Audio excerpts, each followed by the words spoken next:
ପାଖକୁ ପଳେ ଆରେ ସମ୍ପଦ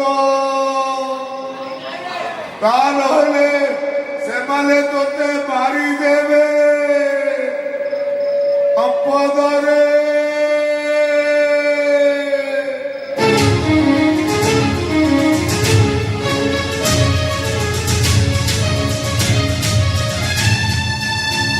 ସମ୍ପଦ ତୁ କୋଉଠି ଅଛୁ ରେ ପୁଅ ତୁ ଯୋଉଠି ଥା ମୋ ପାଖକୁ ପଳେ ଆରେ ସମ୍ପଦ ତା ନହେଲେ ସେମାନେ ତୋତେ ମାରିଦେବେ ସମ୍ପଦରେ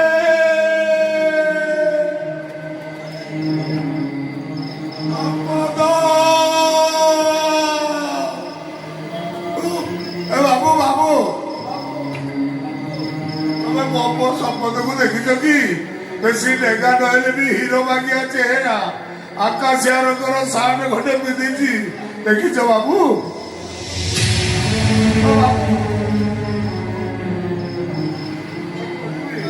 କୋଉଠି ତାକୁ ଖୋଜିବି ଯଦି ମୋ ପୁଅର କିଛି ହେଇଯାଏ ତା ବୋଉକୁ ମୁଁ କି ଉତ୍ତର ଦେବି ସମ୍ପଦରେ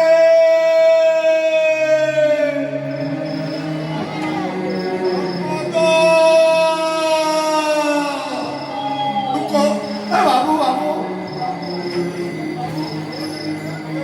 ସମ୍ପଦକୁ ଦେଖିଛ କି କଷା କଠିଆଟା ହେଲେ ହିରୋ ବାଗିଆ ଚେହେରା ଦେଖିଛ ବାବୁ ଏଇ ଦେଖିଲ ଏଇ ହଉଛି ତା ଫଟୋ ଦେଖ ଦେଖ ଦେଖ ଦେଖିଛ ଆର ପଟରେ ମାନେ ନଦୀ ଆର ପଟରେ ସମ୍ପଦରେ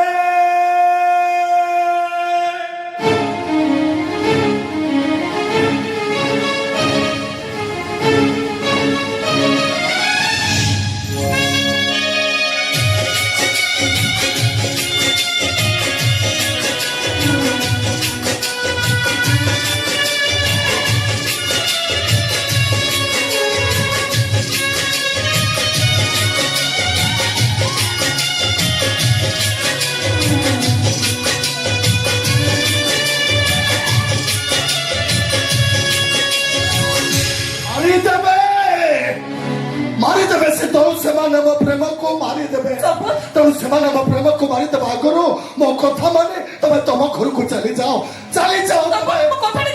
ନିଶ୍ଚିତ ତମେ ମତେ ବୁଝିବାକୁ ଚେଷ୍ଟା କର ଏ ସମ୍ପଦ ସେମିତି ଗୋଟେ ପରିବାରର ମଣିଷ ଯୋଉମାନେ ଶବ ଉପରେ ପକାଯାଉଥିବା ଲୁଗା ଖଣ୍ଡେ କିଣିବା ପାଇଁ 5ଟା ଦୋକାନ ବୁଲନ୍ତି ବୁଲଚାର କରନ୍ତି ହେଲେ ତମେ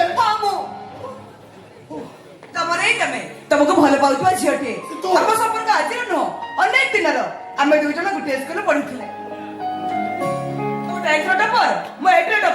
ସେପଟେ ଆମ ଭଲ ପାଇବା କାହିଁ ସେତେବେଳେ ତ ଏଇ ପ୍ରଶ୍ନ ଉଠୁନଥିଲା କିନ୍ତୁ ସମୟ ବଦଳି ଯାଇଛି କିନ୍ତୁ ସମୟ ବଦଳି ଯାଇପାରେ ନା ସ୍ୱପ୍ନ ବଦଳି ଯାଏନି ସ୍ୱପ୍ନକୁ ସତ ଭାବୁଥିବା ମଣିଷକୁ ପାଗଳ କହନ୍ତି ଶୀତଳ ମିଶ୍ର ତମକୁ ନ ପାଇଲେ ପାଗଳ ହେଇଯିବ ସମ୍ପର୍କ ସେଇଥିପାଇଁ ମୋ ଘର ଲୋକଙ୍କୁ ପଛରେ ପକେଇ ଦେଇ ସବୁଦିନ ପାଇଁ ତମ ପାଖକୁ ଚାଲି ଆସିଛି ତମେ ମତେ ଭୁଲି ଯାଅ ମତେ ଶୁଣେଇଥିଲି କାହାକୁ କନ୍ଦେଇବାର ଅଛି ତ ପ୍ରଥମେ ତାକୁ ଖୁବ୍ ଭଲ ପାଅ ତା ହୃଦୟରେ ଘରଟିଏ କର ତାପରେ ତାକୁ ପଦଟିଏ କୁହ ତମେ ମତେ ଭୁଲି ଯାଅ ତମେ ଏ କହିବାକୁ ଚାହୁଁଛ ନା ତମେ ବଦଳେଇବାକୁ ଚାହୁଁଛ ନା ମୁଁ କେବେ ବି ଭାବିନଥିଲି ସେଇ ମଣିଷଟା ଏତେ ଶୀଘ୍ର ମୋ ହାତ ଛାଡିଦେବ ବୋଲି ସେ ସବୁବେଳେ କହୁଥିଲା ସେ ତ ତମେ ଡରନି ତମ ସାଥିରେ ମୁଁ ଅଛି ଏବେ ବି ତ ସେଇଆ କହୁଛି ତମେ ମତେ ବିଶ୍ୱାସ କର ସେ ତ ବୁଝିବାକୁ ଚେଷ୍ଟା କର ମତେ ତମ ଭାଗ୍ୟ ଆଉ ମୋ ଭାଗ୍ୟ ପୂର୍ବ ଆଉ ପଶ୍ଚିମ ଯାହା ମଝିରେ ଛିଡା ହେଇଛି ପରିସ୍ଥିତିର ହିମାଳୟ ଚେଷ୍ଟା କରିବି ସେ ପାହାଡକୁ ଅତିକ୍ରମ କରି ମୁଁ ତମ ପାଖରେ ପହଞ୍ଚି ପାରୁନି ହାତ ଧରିବାକୁ ମୋର ସାହସ ପାଉନି ଭାରି ଭୟ ଲାଗୁଛି ମତେ କାହାକୁ ଭୟ କରୁଛ ତୁ ମୋ ନନା ବୋଉ ଯଦି ମତେ ହରେଇବେ ତାପରେ ସେମାନଙ୍କ ଯୋଉ ପରିସ୍ଥିତି ସୃଷ୍ଟି ହବ ସେ କଥା ଭାବିଲା ବେଳକୁ ମୋ ଛାତିରେ ଭୟର ଭୂମିକମ୍ପ ସୃଷ୍ଟି ହବ ତମେ ମୋର ନହେଲେ ଆତ୍ମହତ୍ୟା କରିବାକୁ ବାଧ୍ୟ ହେବି ନିଶ୍ୱାସ ବନ୍ଦ ହେଇଗଲେ ମଣିଷକୁ ଶବ କୁହାଯାଏ। ବେଳେ ବେଳେ ନିଶ୍ୱାସ ଚାଲୁଥିବା ମଣିଷ ବି ଶବ ପାଲଟି ଯାଆନ୍ତି। ଏଇ ଯେମିତି ମୁଁ, ତମେ ମତେ ଭୁଲିଯିବା କଥା କହିବା ପରେ ମୁଁ ଚାଲପଲ କରୁଛି, କଥା କହୁଛି, ହେଲେ ଗୋଟେ ନିଶ୍ୱାସ ଚାଲୁଥିବା ଶବ ପାଲଟି ଯାଇଛି। ତମେ ତମେ ଯଦି ମୋ ଭାଗ୍ୟରେ ନାଅ ତାହେଲେ ମୁଁ ବି ଭାବି ନେବି ମୋ ଭାଗ୍ୟରେ ଏଇ ଦୁନିଆ ନାହିଁ। ସେମିତି କୁହନି ତମେ। କାଲି ସକାଳେ ଯେତେବେଳେ ଖବର କାଗଜରେ ମୋ ଶବର ଫଟୋ ବାହାରିବ ଖୁସି ହବ ଆଉ ଭାବି ନେବ ତମ ରାସ୍ତାରେ ଗୋଟାଏ କଣ୍ଟା କଲା ତୁ ଶୁଣି ଯାଅ ମତେ। ଶୁଣି ସାରିଛେ ତମେ ମତେ ଭୁଲ ବୁଝୁଛ। ଠିକ ତାଙ୍କର ପ୍ରମାଣ କରିଦିଅ, ପ୍ରମାଣ କରିଦିଅ। ପ୍ରେମ ଅଢେଇ ଅକ୍ଷର ଶବ୍ଦଟିଏ ଯୋଉଠି ନଥାଏ ଧନେ କରିବ। ପ୍ରମାଣ କରିଦିଅ ପ୍ରେମ ମୋବାଇଲ ଷ୍ଟାଟସର ସାଇଡରେ ଯେ ଅଟୋମେଟିକ 24 ଘଣ୍ଟାରେ ଡିଲିଟ ହେଇଯାଏ। ତମେ ଏଇ ମା ବନଦୁର୍ଗାଙ୍କ ମନ୍ଦିରରୁ ସିନ୍ଦୁର ଆଣି ମୋ ମଥାରେ ପେଟେଇ ଦେଇ ପାରିବ? ଶପଥ କୁହ ତମେ ପାରିବ? ତମେ ନ ପାରିଲେ ମୁଁ ନିଶ୍ଚୟ ପାରିବି। ମୁଁ ନିଶ୍ଚୟ ଆତ୍ମହତ୍ୟା କରିବି। ତମେ ଯଦି ମୋର ନୁହଁ ମୋ ବି କାହାର ନୁହଁ। କୁହ ଶପଥ କୁହ ତମେ ପାରିବ? କୁହ ଶପଥ କୁହ ତମେ ପାରିବ? କୁହ ଶପଥ କୁହ ତମେ ପାରିବ?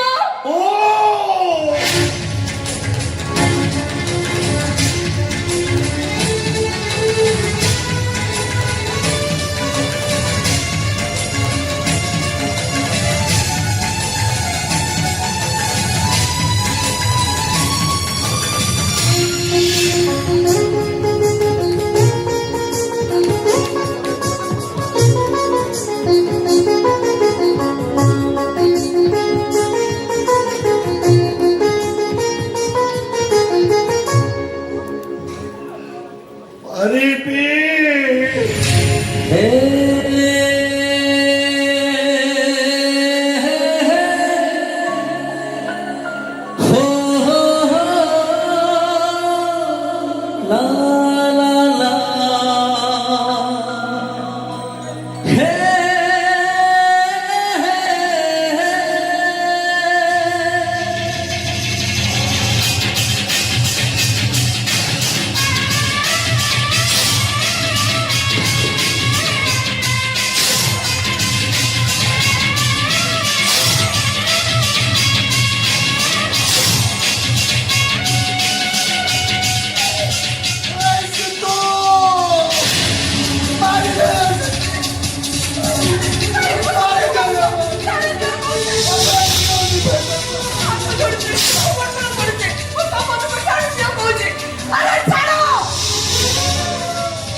କୁଆଡେ ଯିବା ସିତୁ? ମରଣ ପରା ହାତ ଠାରେ ଡାକି ନାହିଁ। ମୁଁ ତମକୁ କହିଥିଲି ନା ସିତୁ, ସେମାନେ ଆମ ପ୍ରେମକୁ ମାରିଦେବେ। ହେ ସିତୁ, ମୁଁ ଯଦି କେବେ ତମ ସ୍ୱପ୍ନରେ ଆସେ ତାହେଲେ ମନ ଦୁଃଖ କରିବନି। ହଁ ଯଦି ଅନ୍ଧାରେ କେବେ ମୋ ଛାଇ ଦେଖ ଭୂତ ଭାବି ଡରିବନି ସିତୁ। ତୁମେ ମତେ ଭୁଲିବାକୁ ଚେଷ୍ଟା କରିବ। ଆଉ ଯଦି ଭୁଲି ନ ପାରିବ ତାହେଲେ ନିଜେ ନିଜକୁ ବୁଝେଇବାକୁ ଯାଇ କହିବ। ତୁ ବୋଧେ ମୋ ଭାଗ୍ୟରେ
କୁଆଡେ ଯିବା ନା ମୋ ବାହୁଡା ବେଳ ପରା ହେଇଗଲାଣି।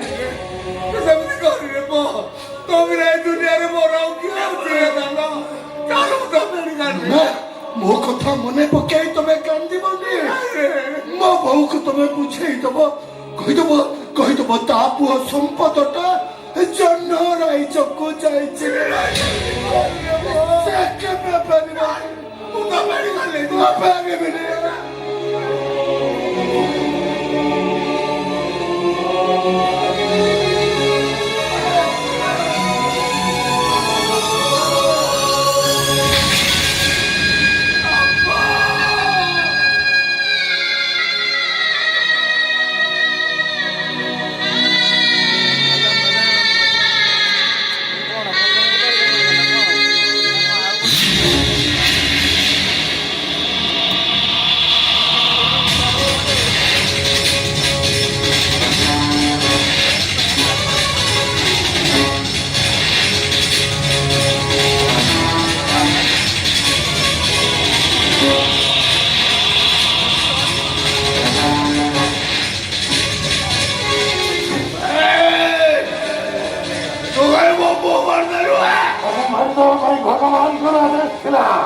ଭଗବାନଙ୍କ କସମ ମୁଁ ତୋତେ ମାରିଦେବି।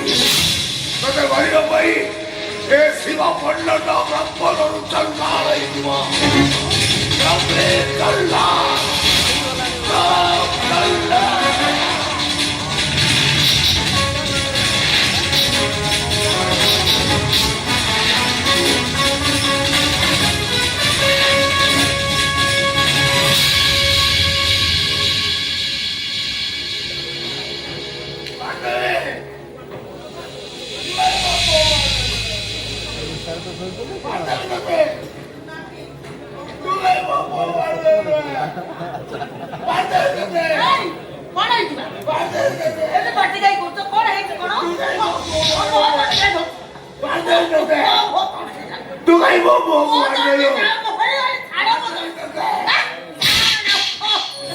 ঘোর করি কালো হেলা লো বউড় ঘোর করি কালো হেলা বউড় লো ঘোর করি কালো হেলা ভুলি রীতি নীতি স্বামীর গানর ভুলি রীতি নীতি স্বামীর গানর সিঁড়ি থই দেই গলা বউড় লো সিঁড়ি থই দেই গলা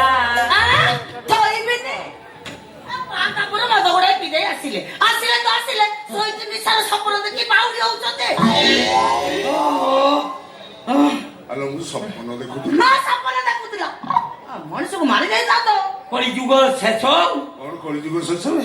ହେଁ? କାଲି ରାତିରେ ଡ୍ରାମା ଥିଲା। ଡ୍ରାମା ସାରି ଭୋର ଭୋର ଆସି 2 ପେଗ ନମ୍ବର 1 ରୁମ୍ ମାରିଦେଇ ଶୋଇଗଲି। ହଁ? ସକାଳୁ ସକାଳୁ ତ ଭୟଙ୍କର ସ୍ୱପ୍ନ। ହେଁ? କି ସପନ ଲୋ ସାରିଆ ଲୋ ବାପା। ତାମାନେ ଏଠି ଯାହା ଯାହା ହଉଥିଲା ସବୁ ସ୍ୱପ୍ନରେ ସେ ଯୋଉ ସାଉଣ୍ଡ ପାଟକିରି ହେଲା ସେଇଟା କଣ ସ୍ୱପ୍ନରେ? କି ସାଉଣ୍ଡ ହୁଏ? କେହି ଜଣେ କାହାକୁ ଷଣ୍ଢ ଚାପୁଡା ମାରିଲା। କଳିଯୁଗ ଶେଷ ଆଉ ସ୍ୱାମୀକୁ ସ୍ତ୍ରୀର ଷଣ୍ଢ ଚାପୁଡା। କଣ ଚୁବେ? ମୁଁ ବା ନିଜେ ଦେଖିଛି। ହଁ ମୁଁ ଝାଲ ଭାଇକିରା ମଶା ବସିଥିଲା ନା ମଇଁଷି ବସିଥିଲା ହେଁ? ଏତେ ଜୋରରେ ଚାପୁଡା ମାରୁଥିଲୁ। ତାମାନେ ଗୁରୁମା ଏଠି ମଶା ମାରୁଥିଲେ। ଯୋଉ ମଶା କାମୁଡିଲେ ମ୍ୟାଲେରିଆ ହୁଏ। ଏହା ଯଦି ସତ୍ୟ ତାହେଲେ କଳିଯୁଗ ରହି ଫ୍ୟାକ୍ଟ୍ରି ଯାଇନୁ? ଆଜି ଫ୍ୟାକ୍ଟ୍ରି ଯିବାର ନାହିଁ କି ମାଡ଼ ଖାଇବାର ନାହିଁ। କାହିଁକି? ସେ ଭୋଳାବୁ 5000 ଇଟା ପାଇଁ ଆଡଭାନ୍ସ ଦେଇଥିଲା। 21 ତାରିଖ ହଁ। ତାର ଇଟା ନବାର ଥିଲା। ତମେ ତ ଶୋଇଛ, ସେ ବାବୁ ପୁରା 10 ଥର ଫୋନ କଲେଣି। ଯା ବେଚା ଶୀଘ୍ର ତା ମାଲ ଡେଲିଭର ଦେଇଦବୁ। ମାଲ ନାହିଁ କୁଆଡୁ ଆସିବ? କାହିଁକି? 4 ଦିନ ହେଲା 3 ଜଣ ବିହାରୀ ମାଇକିନା 3 ଜଣ ବଙ୍ଗାଳୀ ମିସ୍ତ୍ରୀ ସହ କୁଆଡେ ପଳେଇ ଯାଇଛନ୍ତି। ଆମ କିଏ କରିବ? ଆବେ ହେଇ ତା ଆଗରୁ କହିଲୁ ବେଇନେ କଣ ହବ? ତମକୁ ସେ କେମିତି କହିଥାନ୍ତା ବା? ତମର ତ 15 ଦିନ ହବ ସବୁ ରାତି ଯାତରା। ତମେ କୋଉ ଘରେ ରହୁଛ ଯେ ସେ ତମକୁ କହିଥାନ୍ତା। ସମ୍ପଦ କଣ ଫ୍ୟାକ୍ଟ୍ରି ଯାଉନି? ଯେ ତା କାମରେ ଲାଗିଛି। ସେ ଯୋଉ କାମରେ ଜଏନ କରିଛି ତାକୁ ଫୁର୍ସତ ମିଳିଲେ ତ କି କାମ? ଗୁରୁ ଆମର ଇଟା ଫ୍ୟାକ୍ଟ୍ରି ସେ ବା ଏବେ ଇସ୍ପାତ ଫ୍ୟାକ୍ଟ୍ରିର ମାଲିକ ହବାକୁ ଯାଉଛି। ବୁଝାଲ ମାଇକି ନା କଣ ବେଳ କାଳ ଭଲ ନୁହେଁ। ସେମାନେ କୋଟିପତିଆ ଲୋକ, ସେ କଣ ଆମ ଘରକୁ ଝିଅ ଦେବେ? ସେ ଟେନସନ ନିଅନି ଗୁରୁ। ମୁଁ ଯେତିକି ଜାଣିଛି ପ୍ରେମଟା ପ୍ରଥମେ ସେ ଝିଅ ଆଡୁ ଆରମ୍ଭ ହେଇଛି। ହଁ, ସେ ଝିଅଟା ଆମ ସମ୍ପଦ ପାଇଁ ପୁରା ପାଗିଳି। ସତରେ ନା? ଖାଲି କଣ ସେତିକି? ମୋ ସମ୍ପଦ କହୁଥିଲା ସେ ଝିଅ କୁଆଡେ ତା ବାପାକୁ ସବୁ କଥା କହିଛି। ସେ ଝିଅର ବାପା କୁଆଡେ ରାଜି ହେଇଛି ବା। ମୋ ସମ୍ପଦ ନୁହଁ, ସେ ଝିଅର ଫଟୋ ମତେ ଦେଖଉଥିଲା। ଦେଖିବାକୁ ଭାରି ସୁନ୍ଦରୀ, ପୁରା ତରୁଆ ଚାଉଳ। ସାରିଆ ତୁ କଣ କହୁଛୁ? ମୋ ସବୁ ସହିତ ସେ ଝିଅର ଯୋଡିକି ଯିଏ ଦେଖିବ ସିଏ କହିବ ଯୋଡି ନମ୍ବର 1। ଏଇ ପୁଣି ଫୋନ କଲାଣି। କରିନି। ହଉ ଦାଦା କହିଦବୁ ତାକୁ 10 ଦିନ ଭିତରେ ମାଲ ଯିବ। ଓକେ 10 ଦିନ ତମର ଡ୍ରାମା ନାହିଁ। ନା। ଫ୍ୟାକ୍ଟ୍ରିରେ ରହି ତା ଇଟା କେମିତି ଯିବ ସେ ବ୍ୟବସ୍ଥା ମୁଁ ଯା। ଯା କହିଦବୁ ଯା। ଆଚ୍ଛା ଗୁରୁମା, ସେ ଯୋଉ ମଶାଟା କୋଉ ପ୍ରଜାତିର? ମାଇ ଏନୋଫିଲିସ୍ ମଶା। ଦିଆ ଶୁଣୁ କଣ ବା? ସତରେ କଣ ସେ କୋଟିପତିଆ ଝିଅଟା ଆମ ସମ୍ପଦକୁ ଭଲ ପାଉଛି? ସତରେ ସେ କଣ ଆମ ସମ୍ପଦକୁ ବାହା ହବ? ହଁ ବା। ସାରିଆ ଆ, ମତେ ଗୋଟେ କଥା ବୁଝେଇଲୁ। କୋଉ କଥା? ଆମେ ତ ମଧ୍ୟବିତ୍ତ, ଆମର ତ ସେ ଷ୍ଟାଟସ ନାହିଁ। ସେ କୋଟିପତିଆ ଝିଅଟା କାହିଁକି ଆମ ସମ୍ପଦକୁ ଭଲ ପାଇଲା କହ? ମୋ ସମ୍ପଦଟା ବା ହିରୁଟା ପୁଣି MBA ପାଠ ପଢିଛି। ମୂର୍ଖୁଣୀ ମାଇକି ନା କଣ ବା? ଏଟା MBA ନୁହେଁ, ଆଉ? MBA। ହଁ ବା ସେଇଆ ହେଇଯିବା। ମୋ ଶପଥ ଯଦି ତମ ଭଳିଆ ଯାତ୍ରା କରନ୍ତା ନା, ତାହେଲେ ବଡ ବଡ ମାଲିକ ମାନେ ଫରଚୁନର ଗାଡି ଦେଇ ଡାକନ୍ତେ। ଫରଚୁନର ନା ଏଇଟିଆ ଆଜିକାଲି ଝିଅ ମାନେ ଟଙ୍କା ଦେଖନ୍ତିନି, ଆଉ କିଛି ଦେଖନ୍ତି। ଓ ଯୋଉଟା ତୁ ମୋ ଭିତରେ ଦେଖିଥିଲୁ ମାନେଟା ହେଲା କଣ ବା? I love you ବିନା। ମିନା? ଏ ମିନା କିଏ ବା? ଆସ ବିନା। ଏ ନିରୋଳା ରୁମ୍ ଭିତରେ କେବଳ ତମେ ଆଉ ମୁଁ। ତମ ଦେହର ଛୁଆରେ ଏ ଗରମ ମରଟାକୁ ଥଣ୍ଡା କରିଦିଅ। ଆସ ଆସ ବିନା ଆସ। ଦେଖିଲ ଦିନ ବେଳଟାରେ ମିଳିଟା କଣ ହଉଛନ୍ତି? ଛାଡ ମତେ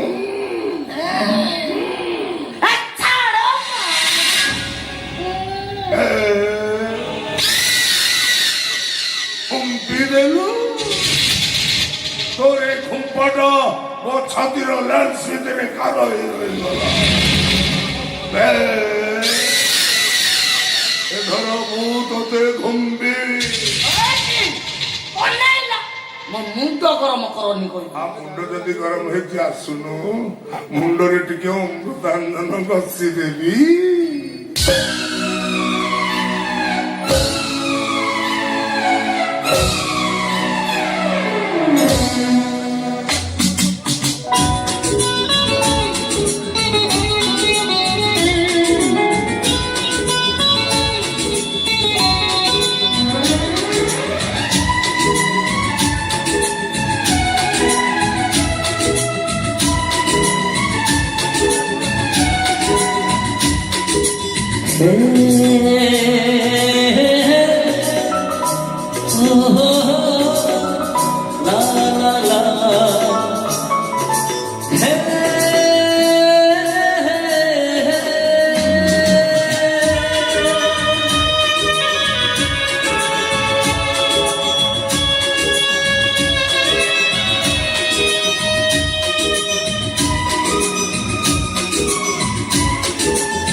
প্রথম ধারে তু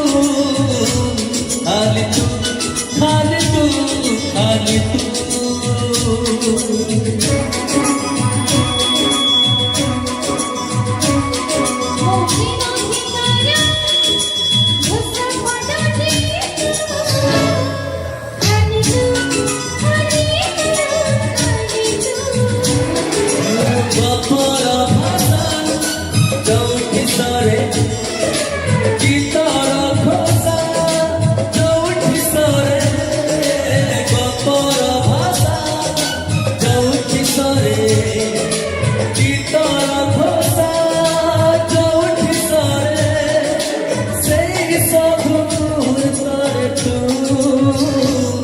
ଖାଲି ତୁ ଖାଲି ତୁ ଖାଲି ତୁ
हुए बोलसा देखा करे ईर्षा तोते आओ मत देखिए गाठी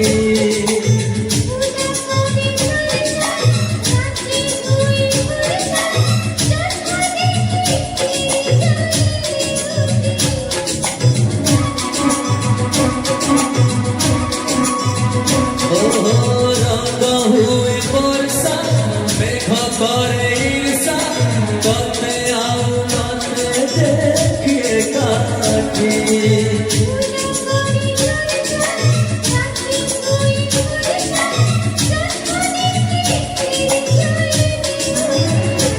ଆଖିର ସ୍ୱପ୍ନ ଯୋଉଠି ସରେ ମନର ଆଶା ଯୋଉଠି ସରେ ଆଖିର ସ୍ୱପ୍ନ ଯୋଉଠି ସରେ ମନର ଆଶା ଯୋଉଠି ସରେ ସେଇ ସବୁ ମୁହୂର୍ତ୍ତରେ ତୁ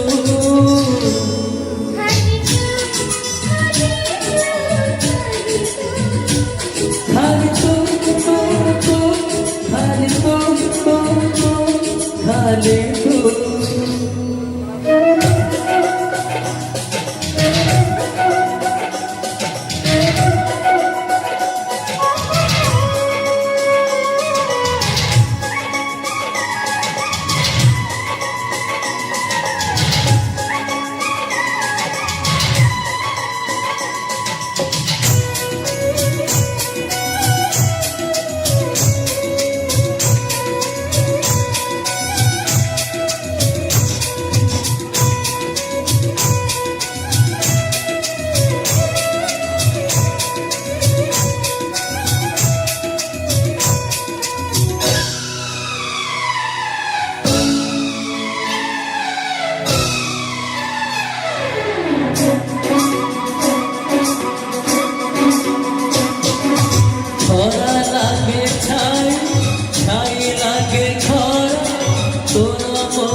Oh my sweetheart. Look.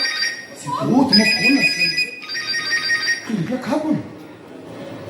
Hello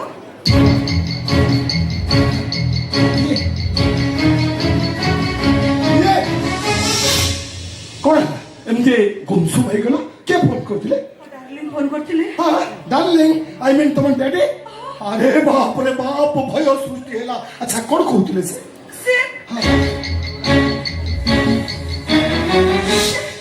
আসন্তাকালে তোমাকে তোমাকে ঘরକୁ ଡାକିଛନ୍ତି ଆରେ ବାପରେ ବାପ ଆହୁରି ଭୟ ସୃଷ୍ଟି ହେଲା ହେ ତମ ଡ୍ୟାଡି ମତେ ତମ ଘରକୁ ଡାକିଛନ୍ତି କିନ୍ତୁ କାହିଁକି शायद मेरी शादी का ख्याल शायद मेरी शादी का ख्याल दिल में आया है इसीलिए डार्लिंग ने तुझे घर पे बुलाया रे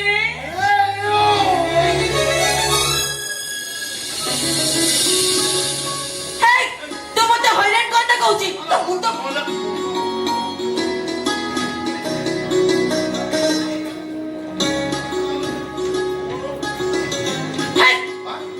ପଛରେ ପଡୁଛୁ ତୁ କଣ କହୁଛୁ ବା ଆଲୋ ବାବୁଙ୍କ ଘରକୁ ଆଜି କୁଣିଆ ଆସିବେ ଅଭ୍ୟର୍ଥନା ଖାଇବା ପିଇବାରେ ସେମାନଙ୍କର ଯେମିତି କିଛି ଅସୁବିଧା ନ ହୁଏ ମଲା ଏଇଟା କୋଉ ନୂଆ କଥା ବାବୁ ଘରେ ପୁରା ଡେଲି ଡେଲି କେତେ କେତେ ବଡ ଲୋକ ଆଉଛନ୍ତି ତୁ ଜାଣିନୁ ତୁ ଶୁଣ ହୁଣ୍ଡି ଡାକିଲ ହେ ଆଲୋ ଆଜି ଯୋଉମାନେ ଆସିବେ ସେମାନେ ସମସ୍ତଙ୍କ ଠାରୁ ଅଲଗା କଣ ଅଲଗା ଆଲୋ ଆଜି ଯୋଉମାନେ ଆସୁଛନ୍ତି ସେମାନେ ଆମ ବାବୁଙ୍କ କମ୍ପାନୀ ଲୋକ ନୁହନ୍ତି କି କୌଣସି ବେପାରୀ ନୁହନ୍ତି ଆଉ ସେମାନେ ଆମ ସିତୁ ଦିଦିକୁ ଦେଖିବାକୁ ଆସୁଛନ୍ତି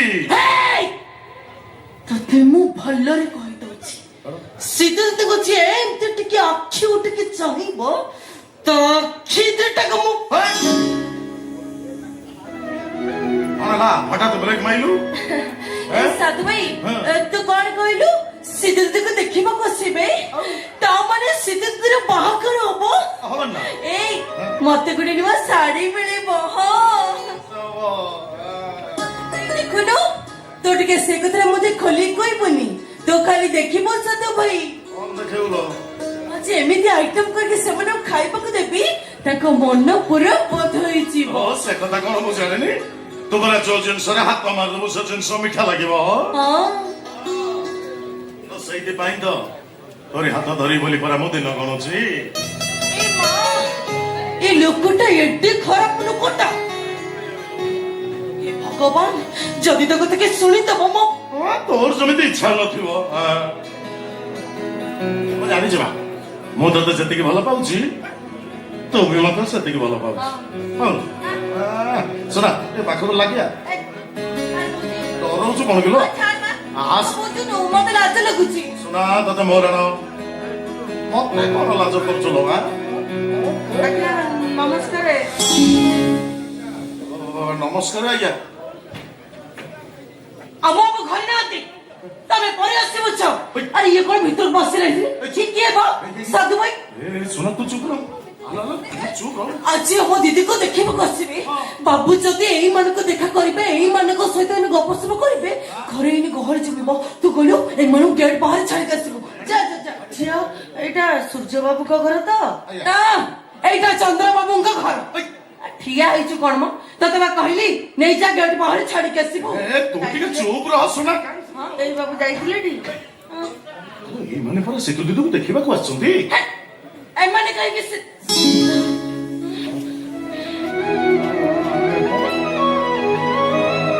ଆଜ୍ଞା ପ୍ରଣାମ ଆଜ୍ଞା ଇଏ କଣ ଇଏ କଣ ହଉଛି କଣ ଆଜ୍ଞା ମୋର ଭୁଲ ହେଇଗଲା ଆଜ୍ଞା ମୁଁ ଜାଣି ପାରିଲିନି ନା ନା ଆଗରୁ ତ ତମେ ଆମକୁ କେବେ ଦେଖିନ ଜାଣିପାରିଥାନ୍ତ ବା କେମିତି ଆମ ବାବୁ ଯଦି କେତେ ଜାଣିବେ ମୋ ଚାକିରି ଥିବ ଅଛନ୍ତି ଆଜ୍ଞା ଆପଣଙ୍କୁ ଅପେକ୍ଷା କରି ବସିଛନ୍ତି ଖାସ୍ ଆପଣ ଆଜି ଆସୁଛନ୍ତି ବୋଲି ବାବୁ ସବୁ କାମ ବାତିଲ କରିଛନ୍ତି ଆଲୋ ଏ ଶୁଣା ଖାଇବା ପିଇବା ବ୍ୟବସ୍ଥା କରିବୁ ବସନ୍ତୁ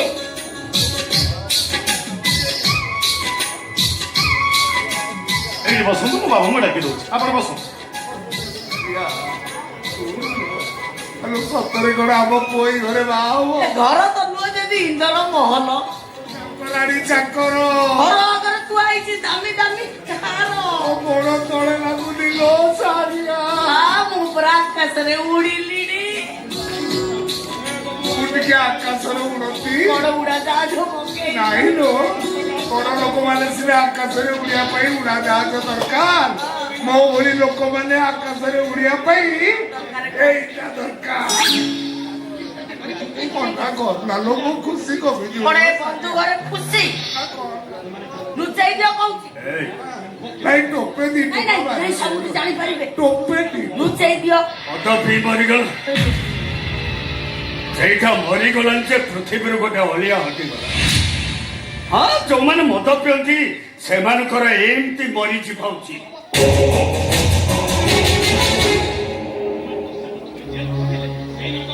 କମ୍ପେନିସେସନ ତମେ ଭଲ ଭାବରେ ଜାଣିଛ ଯୋଉମାନେ ମଦ ପିଅନ୍ତି ମୁଁ ସେମାନଙ୍କୁ ନର୍କ ଠାରୁ ବି ଆହୁରି ଘୃଣା କରେ ନାଇଁ ନାଇଁ ନାଇଁ ନାଇଁ ଆଇନ ଯଦି ମତେ ପରମିଶନ ଦିଅନ୍ତା ମଦୁଆ ମାନଙ୍କୁ ମାରିଦବା ପାଇଁ ତାହେଲେ ସବୁ ମଦୁଆଙ୍କୁ ଲାଇନ କରି ଛିଡା କରେଇ ମୁଁ ସେମାନଙ୍କୁ ଡାଇରେକ୍ଟ ସୁଟ୍ କରିଦିଅନ୍ତି ନାଇଁ ନାଇଁ ନାଇଁ ନାଇଁ ନାଇଁ ସେଇଟା ମଦ ପିଇ ମରିଛି ମାନେ ତାକୁ ଗୋଟେ ଟଙ୍କା ବି କମ୍ପେନିସେସନ ଦବାର ନାହିଁ ହଁ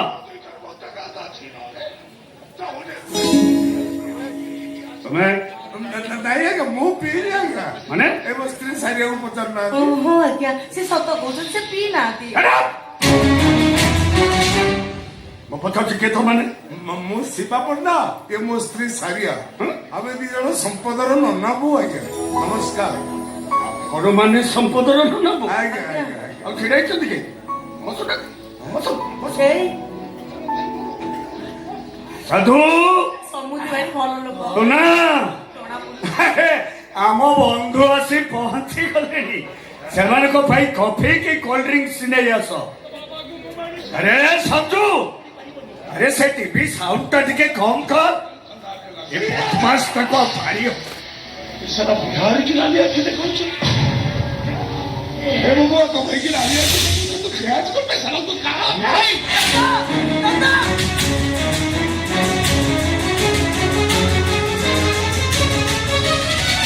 দাদা রিমোট দিয়ে আমি টিভি দেখবি দিও দাদা রিমোট দিও দাদা দাদা କଣ দাদা ଆରେ ମୁଁ ପଚାରୁଛି ବା କଣ ହେଲା ବୋଲି দাদা দইতারি পন্ডা ସେ ପଡିଛି দাদা সমস্ত কোতে শিকবারে যাত্রা টাইগার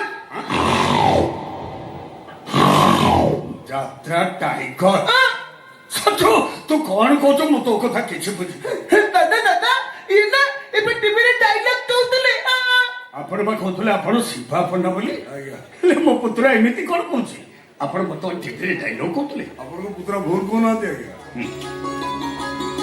ସେ ଯାହାକୁ ଟିଭିରେ ଦେଖିଲେ ସେ ହଉଛନ୍ତି କୋଣାର୍କ ଗଣନାଟ୍ୟର ଭିଲିଆନ ଦଇତାରୀ ପଣ୍ଡା ସେ ଆମ କୁଟୁମ୍ବର ଆଜ୍ଞା ମୋ କକେଇଙ୍କ ପୁଅ ସେ ତାଙ୍କ ଚେହେରା ସହିତ ମୋ ଚେହେରା ଟିକେ ମିଶି ଯାଉଛି ତ ସେଥିପାଇଁ ଆପଣଙ୍କ ପୁତ୍ର ମଧ୍ୟ ଦଇତାରୀ ପଣ୍ଡା ବୋଲି ଭାବୁଛି। ଖାଲି କଣ ଆପଣଙ୍କ ପୁତୁରା ୟାକୁ ଯିଏ ଦେଖନ୍ତି ସିଏ ଭାବନ୍ତି ଦଇତାରୀ ପଣ୍ଡା ବୋଲି ହଁ ପୁରା ଇଏ ପୁରା ମତେ ଯୋଉନ ଦେଖିବାକୁ ଯାଇଥିଲେ ମୁଁ ପୁରା ଭାବିଥିଲି ଇଏ ଦଇତାରୀ ପଣ୍ଡା ସବୁଠାରୁ ବଡ କଥା ଆଜ୍ଞା ମୁଁ ଡ୍ରାମାରେ ଭିଲିଆନ ରୋଲ କରେ ଆଜ୍ଞା ଦଇତାରୀ ପଣ୍ଡା ଭଳିଆ ମୁଁ ବି ଡାଇଲଗ କହେ মতে না দইতারি পন্ডা ডায়লগ শুনিବାକୁ ବହୁତ ଭଲ ଲାଗେ দাদা দাদা দাদা দাদা দাদা ତାଙ୍କୁ কোন মতে ଗୋଟେ ডায়লগ শুনাইবে ମୁଁ ତାକୁ କହିବି ସେ ତତେ ପରେ ଡାଇଲଗ କରିବ না না না না না ଏବେ শুনাইবে ଏବେ ଏବେ ଏବେ ନହେଲେ ମୁଁ ରାତି ଯିବି ଖାଇବିନି ଟିଭି ଭାଙ୍ଗି ଦେବି କଣ କହିଲ ଟିଭି ଭାଙ୍ଗି ଦବ ଦେଖିବ ରାଗନ୍ତୁନି ଆଜ୍ଞା ସେ ଯଦି ଶୁଣିବା ପାଇଁ ଚାହୁଁଛନ୍ତି ତାହେଲେ ଇଏ ଶୁଣେଇବେ ଏଇ କହୁନ ଗୋଟେ କୋଉ ଡାଇଲଗ କହିବି ସ୍ୱର୍ଗତ ଅନନ୍ତ ସାରଙ୍କ ନାଟକ କଣ ସେ ନାଟକ ଝିଅ ତ ସବୁ ନାଟକରୁ ଗୋଟେ କୁହ ଲୋ ବାବା ଚିନ୍ତା ସବ ବଢିଆ ନାଟକ ଭୟଙ୍କର ଡ୍ରାମା ଅଛି ହଁ। ଦଇତାରୀ ପଣ୍ଡା ଭିଲିଆନ ରୋଲ କରୁଥିଲା ତାପରେ ବା ତମେ କରୁଥିଲ ଆଉ ମୁଁ କରିଛି ଯେ ସେ ଡାଇଲଗ ମନେ ପଡିବ ଅନନ୍ତ ଓଝା ଲେଖିଥିଲେ ଆଜ୍ଞା ନିର୍ଦ୍ଦେଶନ ଦେଇଥିଲେ ଅକ୍ଷୟ ମହାନ୍ତି କାଶ୍ୟପ ସ୍ୱର୍ଗରେ ଆଜି କୋଟି ପ୍ରଣାମ ତାଙ୍କୁ ଭୟଙ୍କର ଡ୍ରାମା ଥିଲା ଆଜ୍ଞା ସେ ଚରିତ୍ରଟା ଥିଲା ଗୋଟେ ସାଡିଷ୍ଟ ଚରିତ୍ର ଗୋଟେ ଯୌନ ବିକାରଗ୍ରସ୍ତ ରୋଗୀର ଚରିତ୍ର ବିକ୍ରମ ଭଞ୍ଜ ଥିଲା ମୁଁ କରିଛି ସେ ଡାଇଲଗ ଥିଲା ଏମିତି ଆଜ୍ଞା କେଉଁଠି ଯିବ not to die. But for myself, beauty is only to touch, not to enjoy. ସୁନ୍ଦର ଫୁଲଟାକୁ ଦୂରରୁ ଦେଖିବାର କିଛି ମାନେ ନଥାଏ ପାଖରେ ଦେଖି ସାରିବା ପରେ କିଛି ସମୟ ପାଇଁ ହାତରେ ରଖି ତା ସ୍ପର୍ଶଟାକୁ ଅନୁଭବ କର ତାପରେ ତାକୁ ଟିକ୍ ଟିକ୍ କରି ରିସେପସନ କରି ଦେଖ ଫୁଲଟା ଭିତରେ ଏତେ ବିୟୁଟି ଥିଲା କୋଉଠି ଆପଣ ତ ଫାର୍ଷ୍ଟ କ୍ଲାସ୍ ଟାଇମ୍ କହୁଛୁ ଏମିତି ଆଉ ଆଉ ଗୋଟେ କୁହ ଆଉ ଗୋଟେ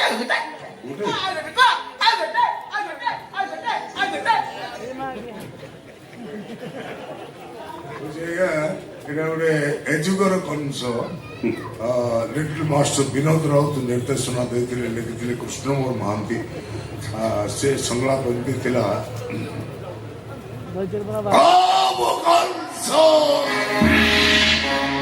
ତାପର ଯୁଗର କଂସର ପ୍ରେତାତ୍ମା ସେ କଂସ ମହାରାଜ ଓ କଂସ ବର୍ତ୍ତରା ଗାଈ ମୋ ଶତ୍ରୁ ଦେବକୀର ଅଷ୍ଟମ ଗର୍ଭର ସନ୍ତାନ ଗାଈ ମାୟାଧର ବିଷ୍ଣୁ ଦୁଃଖ ମାୟାର ହବ ମୋ ଛାର ହସ୍ତେ ବଧି ମୋ ଶତ୍ରୁକୁ ନିଷ୍କଣ୍ଟକ କରିବି ମୋ ମଧୁରା କନକ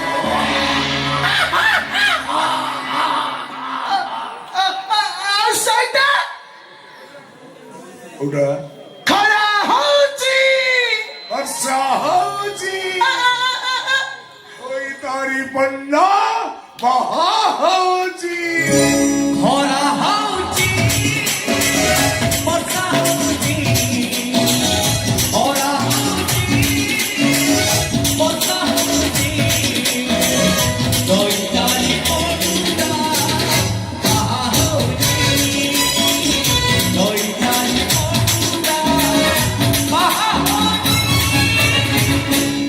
ଆରେ ବାଃ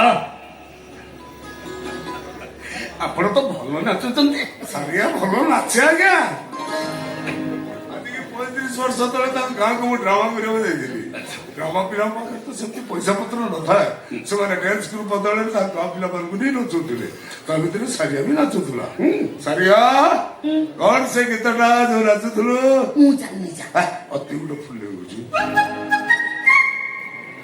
ସମ୍ପତ୍ତି କୋଉ ପରଲୋକ କି ଆମ ସମ୍ପଦର ଶତ୍ରୁର ଆରେ କହିଦିଅ ସେ ଗୀତଟା କର ମୁଁ ପା ତମ ସମୁଦି କହିଦିଅ ସେ ଗୀତ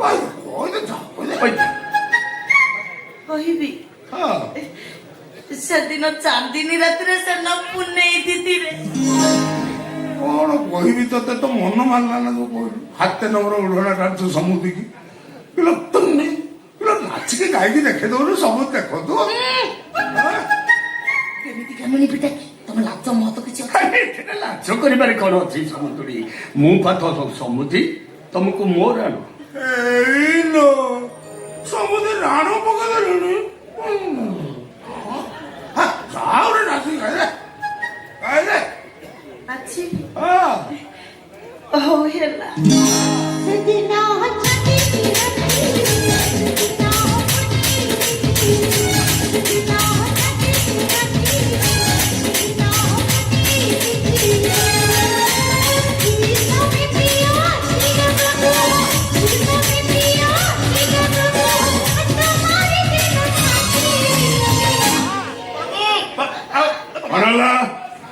କଣ ହେଲା ସାଧୁ କାଇଁ ପାଟି କରୁଛୁ କଣ এই সঞ্জু বাবু কেন শীতল দেবীଙ୍କ ଜୋତାଟା ଛିଡେଇ ଦେଇଛନ୍ତି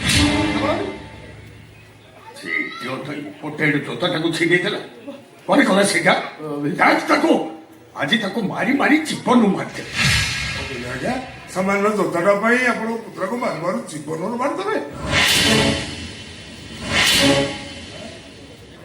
ଏ ଜୋତାଟା ସାମାନ୍ୟ ନଥିଲା ଆମେରିକାରୁ ଆସିଥିଲା ଏହାର ଦାମ ଆମ ଭାରତୀୟ ମୁଦ୍ରା ଅନୁସାରେ 70,000 ଟଙ୍କା କଣ ହେଲା କଣ ହେଲା କଣ ନାଇଁ ଆଜ୍ଞା ଏତେ ଦାମିକା ଜୋତା ଆଗରୁ କେବେ ଦେଖିନଥିଲୁ ଏସବୁ ତମେ ମାନେ ଦେଖିବ କୁଆଡୁ ତମମାନଙ୍କର ଅଭ୍ୟାସ ତ ଫୁଟପାଥରେ ମିଳୁଥିବା 100 ଟଙ୍କିଆ ଜୋତା ପିନ୍ଧିବା ଆଜ୍ଞା ଶୋଷ କଣ ଶୋଷ ଲାଗୁଛି? ଶୋଷ ଲାଗୁଛି? ଶୁଣ, ଆରେ ଆମ ବନ୍ଧୁଙ୍କ ପାଇଁ ପାଣି ନେଇ ଆସ ତ।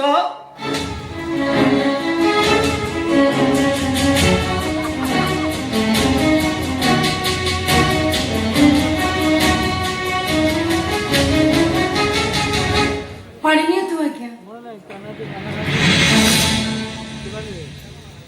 ଏ ଗ୍ଲାସ ବି ଇମ୍ପୋର୍ଟେଣ୍ଟ। ମ୍ୟାଡାମ ଚାପା, ଏଇ ଗ୍ଲାସରେ ସେଇମାନେ ପାଣି ପିଅନ୍ତି ଯୋଉମାନେ ମୋ ଷ୍ଟାଣ୍ଡାର୍ଡ। ଭିକାରୀ ମାନଙ୍କ ପାଇଁ ପାଣି ଆଣିବାକୁ ହେଲେ ୟୁଜ୍ ଆଣ୍ଡ ଥ୍ରୋ ଗ୍ଲାସରେ ପାଣି ନେଇ ଆସିବୁ ବୋଲି। ନାଇଁ ବାବୁ, ଆପଣ ତାକୁ ଡାକିଥିଲେ ତ ମୁଁ। ଓ ଏମାନଙ୍କୁ ଏଇଥିପାଇଁ ଡାକିଥିଲି ଯେ ମୋ ଘରେ ବନ୍ଧୁ ବାନ୍ଧିବାର ସ୍ୱପ୍ନ ଦେଖିବା ଆଗରୁ ଥରେ ଦେଖି ଯାଆନ୍ତୁ ମୋ ଗେଟ୍ ଭିତରେ ପଶିବାର ଯୋଗ୍ୟତା ଏମାନଙ୍କର ଅଛି ନା ନାହିଁ।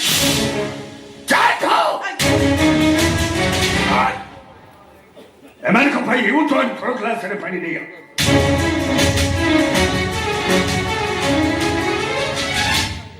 ଆମର ପାଣି ଦରକାର ନାହିଁ ମାନେ ଆପଣ ଆମକୁ ଅସମ୍ମାନିତ କରୁଛନ୍ତି। ଘରକୁ ଡାକି ଏଇ ବ୍ୟବହାର। ଆଉ କଣ ଫସ୍ତା ପଦାର୍ଥ ଥାନ୍ତି? ଛୋଟ ଲୋକ କୋଉଠି ଛୋଟ ଲୋକ ଆମେ ନୁହଁ ବାବୁ, ଛୋଟ ଲୋକ ହଉଛନ୍ତି ଆପଣ। ଦାମିକା ଘର ଆଗର ଫାଟକକୁ ନେଇ ଘର ଭିତର ମଣିଷ ମାନଙ୍କର ମଣିଷ ପଡିଆ ମପା ଯାଏନି ବାବୁ। କାହିଁକି ନା ଦୁନିଆର ସପ୍ତାଶ୍ଚର୍ଯ୍ୟ ଭିତରେ କୋଣାର୍କ ମନ୍ଦିର ଗୋଟିଏ ଏକତା ସତ, ହେଲେ ତା ଭିତରେ ଠାକୁର ନଥାନ୍ତି। ମତେ କମେଣ୍ଟ କରୁଛ? ଆମେ ଗରିବ ସତ, ଆମ ଘରକୁ କୁଣିଆ ଆସିଲେ 7 ଦିନ 8 ବଧା କରି ଦେଇ ନପାରୁ ଆଜ୍ଞା, ହେଲେ ତଳେ ସପ ପାରି ଦେଇ ଯୋଉ ପାଣି ଗ୍ଲାସଟେ ଦଉ, ସେଇ ପାଣି ଗ୍ଲାସ ଭିତରେ 1,000,000 ଟଙ୍କାର ଶ୍ରେୟ ମମତା ଥାଏ। Stop it! Stop it! I said stop it! ଆପଣ ବଡ ଲୋକ ସତ, ରାଜ ମହଲର ରାଜା, ହେଲେ ଆପଣଙ୍କ ଭିତରେ ଗୋଟେ ଭିକାରୀ ଭିତରେ ଥିବା ମଣିଷ ପଡିଆ ନାହିଁ।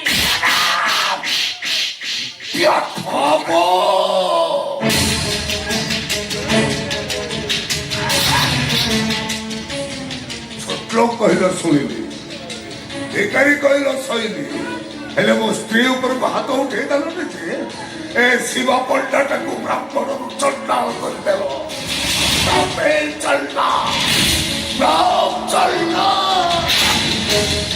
You know talking bad! Ramapala! Sala Joker! তোর এতে সাহস? তুই মুখ কালোর ধর দিলু। আমি কালোর ছাড়! কালোর ছাড়! ওপেন! ବାବୁ ଧର ବସ ହୋଇବନି, ଏ ଅବର୍ଷ ପଡିଆ ନିଆ ତମେ ଜଳି বলগায়া! ধর্ম সইবনি মহাবরিষ! ମଣିଷ।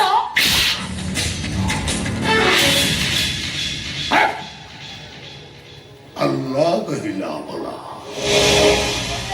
जिसु कहिला भला, भगवान कहिला भला, लेकिन ए शिवा पल्ला कहिला बुरा। ମୋ ସ୍ତ୍ରୀ ଉପରକୁ ହାତ ଉଠେଇ ଦେଲନି ଯେ ମୋ ଶିରା ପ୍ରଶିରା ରକ୍ତ ଗୁଡାକ 100 କିଲୋମିଟର ସ୍ପିଡରେ ଦୌଡ଼ିବାକୁ ଆରମ୍ଭ କଲା।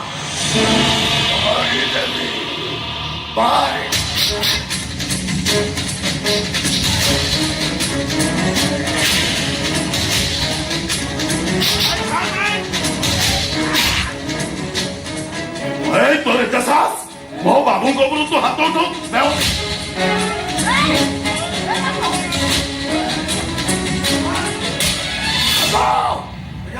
ଏ ଦିଟାଙ୍କ ଗୋଳାରେ ଧକ୍କା ଦେଇ ନେଇ ମୋ ଗେଟ୍ ବାହାରେ ଛାଡ଼ି ଦେଇଆ।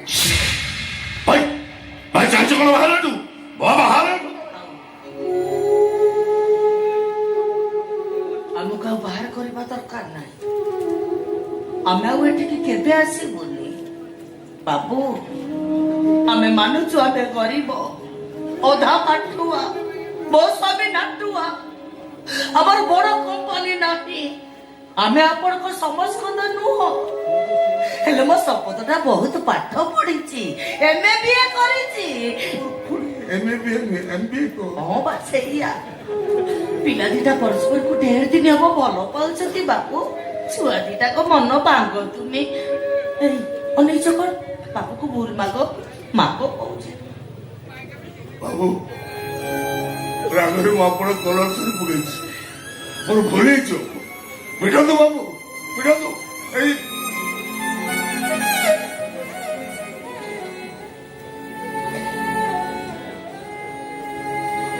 ପାଦରେ 70,000 ଟଙ୍କିଆ ଗତାରେ ମତେ 70 ବାହାର ପିଟନ୍ତୁ, ହେଲେ ମୋ ପୁଅଟାର ମନ ଭାବୁଥିଲି ବାବୁ। ମୁଁ କଥା ଦଉଛି ବାହାଘର ପରେ ସେମାନେ ଆମ ଘରେ ରହିବେନି, ଆପଣଙ୍କ ଘରେ ହଁ ବାବୁ। ଆମେ ମନ ଦୁଃଖ କରିବି ବାବୁ। ଏଇ ପିଲା ଦିଟାଙ୍କର ବାହାଘର ପାଇଁ ରାଜି ହେଇଯାନ୍ତୁ ବାବୁ। ବାହାଘର ତ ଦୂରର କଥା, ଆଉ ଦିନେ ଯଦି ମୋ ଝିଅ ରାସ୍ତାରେ ମୁଁ ତୋ ପୁଅର ଛାଇ ପଡ଼ିବାର ଦେଖେ, ତାହେଲେ ତା ଗଣ୍ଠିଟା କରୁଥିବ କୋଉ ଟ୍ରେନ୍ ଲାଇନରେ, ଆଉ ମୁଣ୍ଡଟା ଭାସୁଥିବ କୋଉ ଜୁଆରିଆ ଦଇ ସୁଅରେ। ବାବୁ ନାଇଁ, ଆପଣ ସେମିତି କୁହନ୍ତୁନି। ମୋ ଶପଥଟା ପାଠ ପଢିଛି। ବାବୁ ମାନଙ୍କ ସହିତ ରହିଲେ ସେ ଆପେ ଆପେ ବାବୁ ହେଇଯିବ।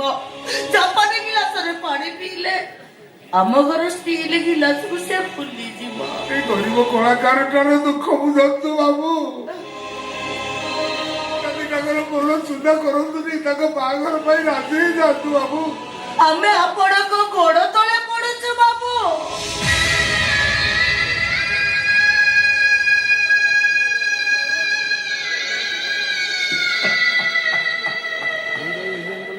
ସାଧୁ, ଏ ଭିକାରୀ ଭିକାରୁଣୀ ଦିଟାଙ୍କ ଗଳାରେ ଧକ୍କା ଦେଇ ନେଇ ମୁଖେ ବାହାରିଛନ୍ତି। ଚାଞ୍ଚଳ ବାହାରନ୍ତୁ ବାହାର ତମେ। ବାବୁ ଶୁଣନ୍ତୁ ବାବୁ, ବାବୁ ଆମ କୁଆରେ ଶୁଣନ୍ତୁ ବାବୁ। ବେଳେ ବେଳେ ଲୁହ ଏଠି ଜାଗା ବଦଳାଏ, ଓଠ ତଳେ ଲୁଚିଥିବା ହସ ଧୋଇ ନିଏ। ଏଠି ଜୀବନର ମାନେ ଚୁକ୍ତି ବିନା କାରଣରେ ହୁଏ ଯୁକ୍ତି। ଏଠି ଜୀବନର ମାନେ ଚୁକ୍ତି ବିନା କାରଣରେ ହୁଏ ଯୁକ୍ତି। କିଏ ଜାଣେ କେତେବେଳେ ଦଇବ ଦବରେ ସଜା।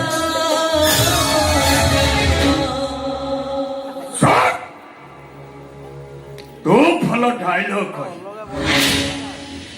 ତୋ ସ୍ତ୍ରୀ ଭଲ ନାଚି କିଛି ସମୟ ପାଇଁ ମୋ ମନକୁ ତମେ ମାନେ ଖୁସି କରିଦେଇଥିଲ। ସେଇଥିପାଇଁ ମୋ ତରଫରୁ ତମ ମାନଙ୍କୁ ବକ୍ସିସ୍ ଏଇ 500 ଟଙ୍କା।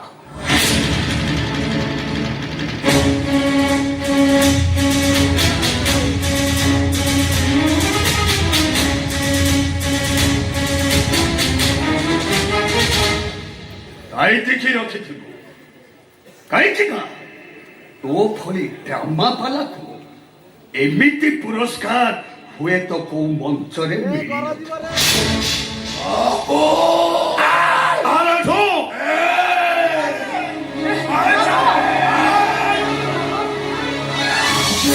ଆଖିଅ ବୁଝାକୁ ଲୁହ ବୁଝା, ଆଖିଅ ବୁଝାକୁ ଲୁହ ବୁଝା, ଆଖିଅ ବୁଝାକୁ ଲୁହ ବୁଝା, ଆଖିଅ ବୁଝାକୁ ଲୁହ ବୁଝା।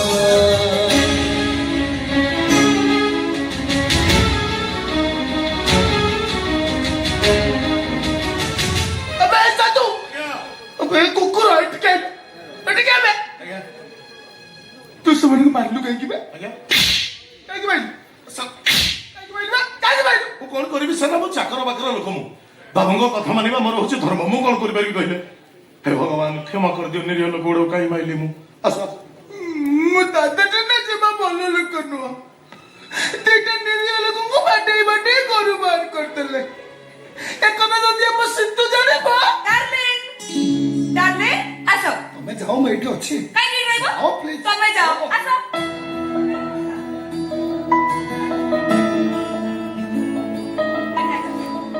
ମୁଁ ଏଠି ଅଛି, ତମେ ଡାଡିଙ୍କି ଡାକ ଡାକ ଡାଡି। ଡାର୍ଲିଂ ଭାଇ ଡାର୍ଲିଂ କଣ ଘରେ ନାହାନ୍ତି କି ତାଙ୍କ ମୁଡ ଅଫ୍ ଅଛି। କଣ ହେଲା ତାଙ୍କ ମୁଡ ଅଫ୍ ଅଛି କାହିଁକି ଏଇଠି କଣ ଗୋଟେ କଥା ତୁ କହିଲୁ ସେମାନେ ଗରିବ ବୋଲି କଣ ମଣିଷ ନୁହନ୍ତି, ସେମାନେ କଣ କୁକୁର ହେଇଗଲା? ଭାଇ ତୁ ଇଆଡେ ସିଆଡେ କଣ କହୁଛୁ ଦେଖିଲୁ ମୁଁ କାହାକୁ ସାଙ୍ଗରେ ନେଇକି ଆସିଛି ଦେଖ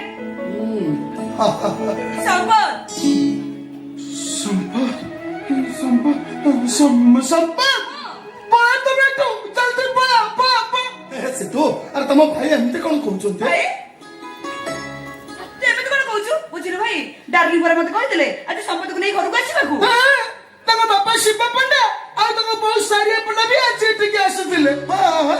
କଣ କହିଲ ତମେ?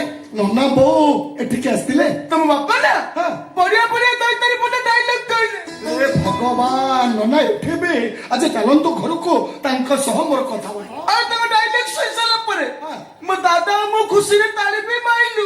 ତମେ ଯାଇଥିବ ଦାଦା ଆଉ ତାପରେ ଖାଲି ମାଡ। ମାଡ଼? ତମ ବାପା ବୋଉକୁ ମୋ ଦାଦା ବାଟେଇ ବାଟେଇ ଘରୁ ବାହାର କରିଦେଲେ। What? Silence!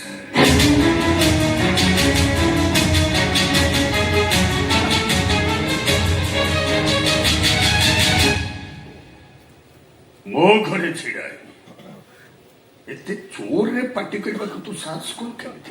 ଡାଡି ଆପଣ ସମ୍ପଦଙ୍କ ବାପା ବୋଉଙ୍କୁ ଘରକୁ ଡାକି ସେମାନଙ୍କୁ ଅସମ୍ମାନ କରିଛନ୍ତି, ତାକୁ ମାଡ଼ ମାରିଛନ୍ତି। ତୁ ତୁ ମୁଣ୍ଡ ଖରାପ ହେଇଯାଇଛି ନା କଣ? ଆରେ ମୋ କାଲି ଯାହାକୁ ଭଲ ପାଉଛି ବାହା ହେବା ପାଇଁ ନିଷ୍ପତ୍ତି ନେଇଛି ତା ବାପା ମାଙ୍କୁ ମୁଁ ପୁଣି ଅସମ୍ମାନ କରି ମୋ ଘରୁ ବାହାର କରିଦେବି, ଏ କଥା ତୁ ଭାବି ପାରିଲୁ କେମିତି? ତାହେଲେ ଆପଣଙ୍କ ପୁତୁରା ଯାହା କହିଲେ ତ କହିଲା ମୁଁ ସେଇମାନଙ୍କୁ ଯୋତାରେ ପିଟି ମୋ ଘରୁ ବାହାର କରିଦେଇଛି, ଯୋଉମାନେ ବାମନ ହେଇ ଚାନ୍ଦ ଧରିବାକୁ ଆଶା କରିଥିଲେ। ତା ଭିତରୁ ଜଣେ ଡ୍ରାମା ବାଲା ଆଉ ଜଣେ 500 ଟଙ୍କିଆ ଶାଢୀ ପିନ୍ଧିଥିବା ସେଇ ଡ୍ରାମା ବାଲାର ସ୍ତ୍ରୀ।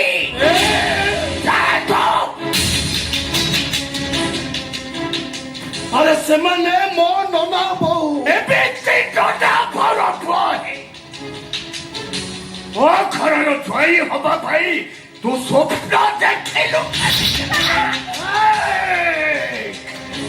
ସ୍ୱପ୍ନ ଦେଖିବା ପାଇଁ କାହା ଅନୁମତି ଦରକାର ନାହିଁ, କି ସ୍ୱପ୍ନ ଦେଖିବା ପାଇଁ କୋଟିପତି ହବା ଆବଶ୍ୟକ ନାହିଁ। କାହିଁକି ନା ସ୍ୱପ୍ନଟା କାହା ବୋପା ସମ୍ପତ୍ତି ନୁହଁ। ତଥାପି ସ୍ୱପ୍ନ ଦେଖିବା ପାଇଁ ଗୋଟେ ଲିଭିଂ ଥାଏ। କାହା ଇଚ୍ଛା ବଳର ସ୍ୱପ୍ନରେ ଦୁବାଇ ହୋଟେଲ ଗୋଲ୍ଡେନ ସୁଟ୍ରେ ବସି ସ୍କଚ୍ ପିଇବାର ଦୃଶ୍ୟ କେବେ ଆସେ? ବାସ୍ ବାସ୍, ଯାହାକୁ ଆପଣ ଗାଁ ରିକ୍ସା ବାଲା ବୋଲି କହୁଛନ୍ତି, ସେମାନେ ତାଙ୍କ ନିଜ ଇଚ୍ଛାରେ ଟିକେ ଆସିନଥିଲେ, ଆପଣ ସେମାନଙ୍କୁ ନିମନ୍ତ୍ରଣ କରିଥିଲେ। ଘରକୁ ଆସିଥିବା ମଣିଷ ଅତିଥି। ଭାରତୀୟ ସଂସ୍କୃତି କହେ ଅତିଥି ଭଗବାନ ସମାନ, ଆଉ ଯେ ଅତିଥିଙ୍କୁ ଅସମ୍ମାନ କରେ ସେ ହଉଛି ଗୋଟେ ନିର୍বোଧ। I say you did right. I say you just shut up. I your language. ଆପଣଙ୍କ ପାଖେ କୋଟି କୋଟି ଟଙ୍କା ଥାଇପାରେ, ହେଲେ ଆପଣ ଜଣେ ମଣିଷ ପଡ଼ିଆ ନଥିବା ଅମଣିଷ।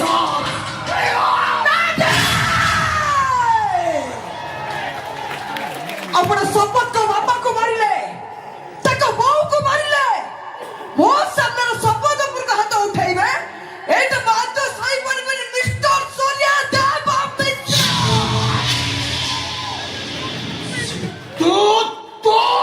ତ ମୁଁ ଏବେ ଆସୁଛି, ଯୋଉ ଘରେ ମୋ ଦେବତା ସମାନ ନନା ଆଉ ତେବେ ପ୍ରତିମା ଭଳି ମାଆକୁ ମାଡ଼ ମରାଗଲା, ସେମାନଙ୍କୁ ଧକ୍କା ମାରି ଏବେ ଘର ବାହାର କରିଦିଆଗଲା, ଏମିତିକି ମୋ ଉପରକୁ ବି ହାତ ଉଠାଗଲା।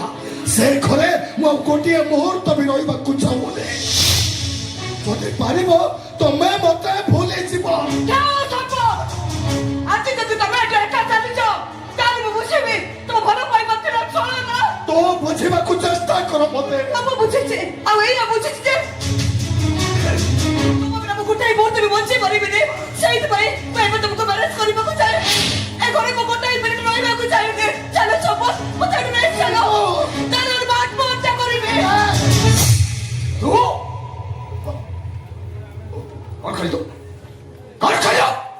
তো আত্মহত্যা করদেবু ହଁ ମୁଁ ଆତ୍ମହତ୍ୟା କରିବି ওরে থার্ড গ্রেড ভিক্ষারিটা ভাই ଆପଣ ବି କହୁ ଟାଟା ବିର୍ଲା କି ଅମ୍ବାନୀର ପୁଅ ନାତି ନଥିଲା ନାରୀ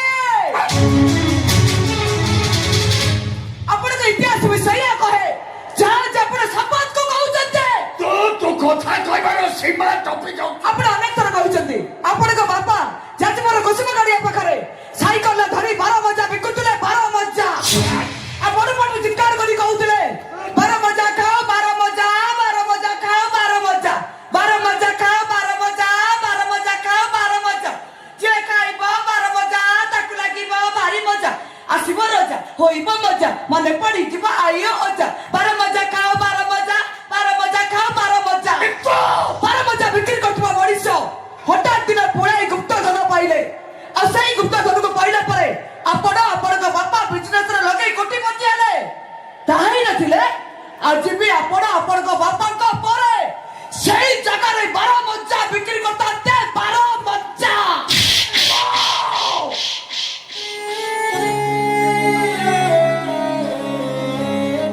ଆପଣ ମୋ ଉପରକୁ ହାତ ଉଠେଇ ପାରିବେ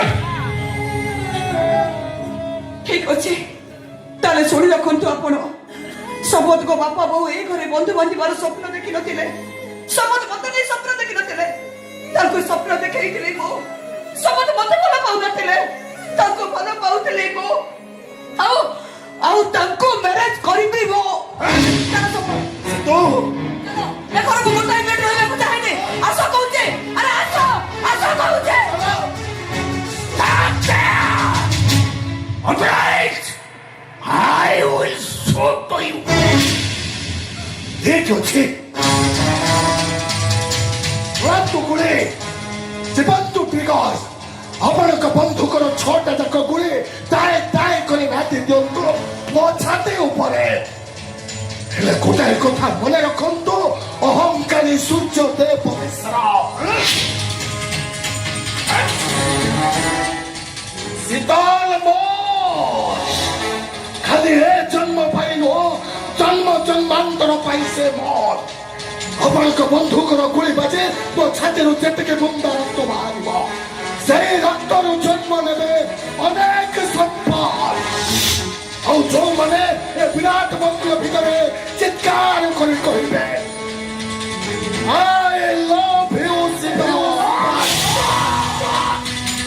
I love you Siddhu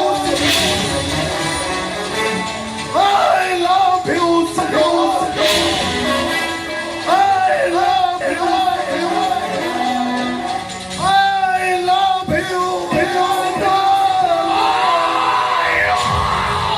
ମତେ ମାରିଦିଅନ୍ତୁ ସମସ୍ତଙ୍କର କିଛି ଭୁଲ ନାହିଁ ସେ କାହିଁକି ଗୁଳି ଖାଇବେ ମାରିଦିଅନ୍ତୁ ମତେ ପାଇଁ ବଂଶ ପରମ୍ପରା ସଂସ୍କାର ସଂସ୍କୃତି ବା ସପାନ ଆଉ ସ୍ୱାଭିମାନର ଅପମୃତ୍ୟୁ ହୁଏ ସେଭଳି ଝିଅ ମରିଯିବେ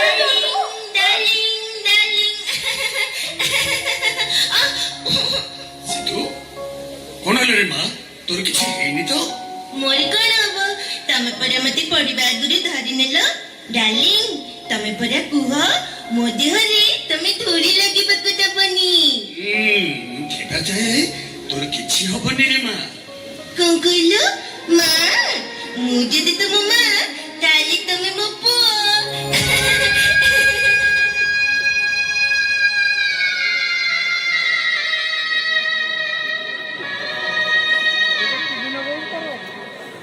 ଚାଲିସା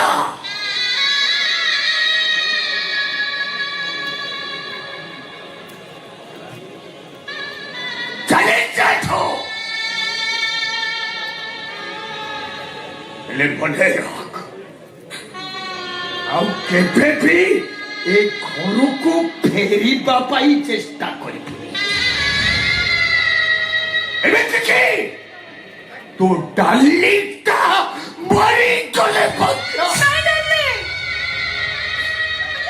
ସେମିତି କୁହନି ତମେ ବୁଝ ନା କାହିଁକି ଶପଥ ଭଲ ପିଲା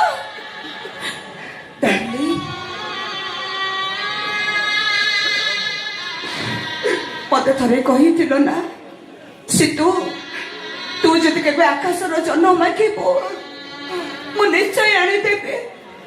ମୁଁ ଆକାଶର ଜହ୍ନ ମାଗୁନି ଡାର୍ଲିଂ, ମୁଁ ମାଗୁଛି ମୋ ମନକୁ ବୁଝିଥିବା ମଣିଷକୁ। ଦୟାକର ମତେ ପୂରଣ କରିଦିଅ ତମ ଝିଅର ଇଚ୍ଛାକୁ। ମୋ ଫେରେଇ ନିଅନି ଡାର୍ଲିଂ।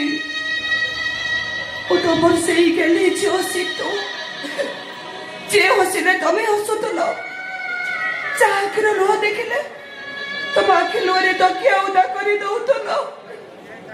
ଦୟାକର ମତେ ଏ ମା ଚାଉଟ ଝିଅଟାକୁ ଦୟା କର।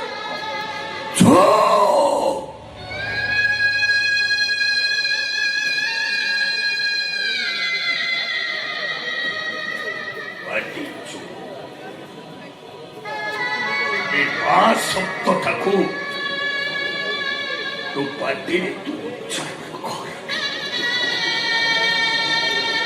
ଆଜି ଯଦି ସିଏ ବଞ୍ଚିଥାନ୍ତା ତାହେଲେ ସିଏ ବି ତୋତେ କହିଥାନ୍ତା ତୁ ତା ବାପାର ପଛ।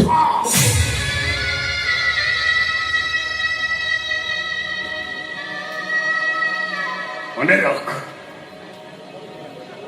ଏ ଦୁନିଆର ପ୍ରତ୍ୟେକ ବାପା ମା ମାନେ ଗୋଟିଏ ପାଇଁ ଖୁସି ହୁଅନ୍ତି ସିନା, ହେଲେ ଭାଗ୍ୟରେ ଥିଲେ ଝିଅ ମିଳେ। ସମସ୍ତେ କହନ୍ତି କନ୍ୟାଦାନ ମହାପୁଣ୍ୟ। ତୁ ମୋତେ କନ୍ୟାଦାନରୁ ବଞ୍ଚିତ କରିଦେଇଛେ। ଗୋଟେ ପାପର ମହା ସମୁଦ୍ର ଭିତରକୁ ତୁ ମୋତେ ଠେଲିଛେ। ପାପି ଯାଏ ପଥେ ଅଧିକ ଭାବିଲେ ଝିଅ ସୁଖ ମୋ ଭାଗ୍ୟରେ ନଥିଲା, କିନ୍ତୁ ମୋ ଭାଗ୍ୟରେ ରାମ।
Oh,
ମନେ ପଡିଲା ସବୁ କଥା ଶୁଣିଲା ପରେ ଯାହା ଜାଣିପାରୁଛି ଗୁରୁ ଏଇନେ କୋଉ ଅବସ୍ଥାରେ ଥିବେ। ଏଣେ ସମ୍ପଦ ଖବର ଦେଇଛି ଯେ ସିଏ ଶୀତଲକୁ ବାହା ହେଇ ଘରକୁ ଧରି ଆସୁଛି। କଣ କରିବି ମୁଁ, କେମିତି କହିବି ମୁଁ କିଛି ବୁଝିପାରୁନି। ଗୁରୁ ଗୁରୁ ଆଖିଓ ବୁଝାକୁ হ্যাঁ বুঝা আখিও বুঝাকু লুহ বুঝা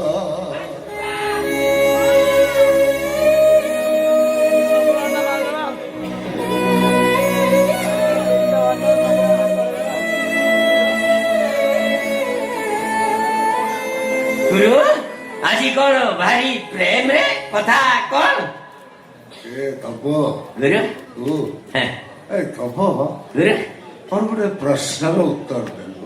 হ্যাঁ ପଚାର। ମଣିଷ କେତେବେଳେ କାନ୍ଦେ? ଯେତେବେଳେ ତାକୁ କିଛି କଥା ବାଧେ ସେ କାନ୍ଦେ। ଆଚ୍ଛା, କାନ୍ଦିଲେ ତା ଆଖିରୁ ଲୁହ ଝରେ ନା ନାହିଁ? ହଁ କାନ୍ଦିବା ମାତ୍ରେ ତ ଆଖିରୁ ଲୁହ ଝରିବା ସୁନିଶ୍ଚିତ। ଆଚ୍ଛା, ଏମିତି ଗୋଟେ ଲୋକର ନାଁ କହ ହଁ ତାକୁ ବାଧିଛି, ହୁଁ। ସିଏ କାନ୍ଦୁଛି, ହେଲେ ତା ଆଖିରେ ଲୁହ ନାହିଁ। ବାଧେ କାନ୍ଦେ ହେଲେ ଆଖିରୁ ଲୁହ ଝରେ ନା? ନା ସେମିତି ଲୋକ ନାହିଁ ଅଛି, ଗୁରୁ। ସେମିତି ଲୋକ ଅଛି, ଆଉ ସେ ଲୋକଟା ହଉଛି ମୁଁ। ମୁଁ କାନ୍ଦୁଛି, ମୁଁ କାନ୍ଦୁଛି, କାଇଁ ନା ତ ହଁ ମୁଁ କାନ୍ଦୁଛି।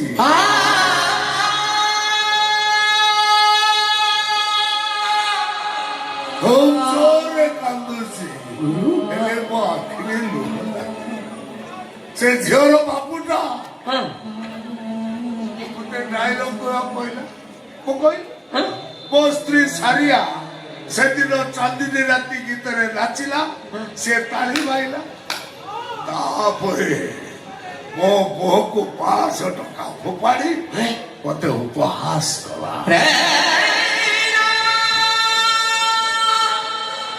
ଶଳାଟା ଜାଣିନି ଗୋଟେ କଳାକାରକୁ ଉପହାସ କଲେ, ତା କଳାକୁ ଅମର୍ଚ୍ଚନା କଲେ ଗୋଟେ କଳାକାରକୁ କେତେ କଷ୍ଟ ହୁଏ।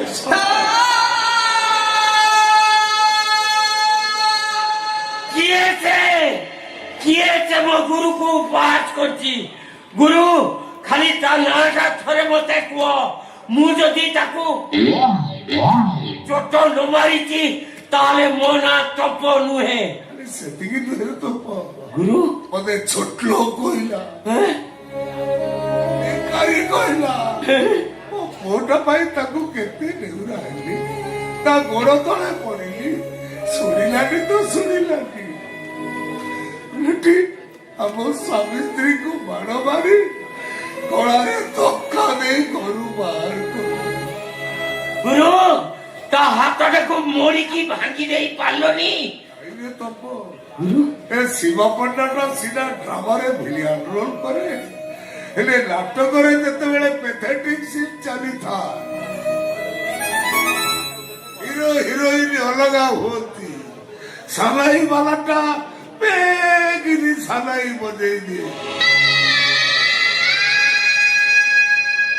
ବେଡରୁମରେ ଥାଇ ସେ ଡାଇଲଗ ଗୁଡା ଶୁଣି ମୋ ଆଖିରେ ଲୁହ ଚାଲି ଆସେ।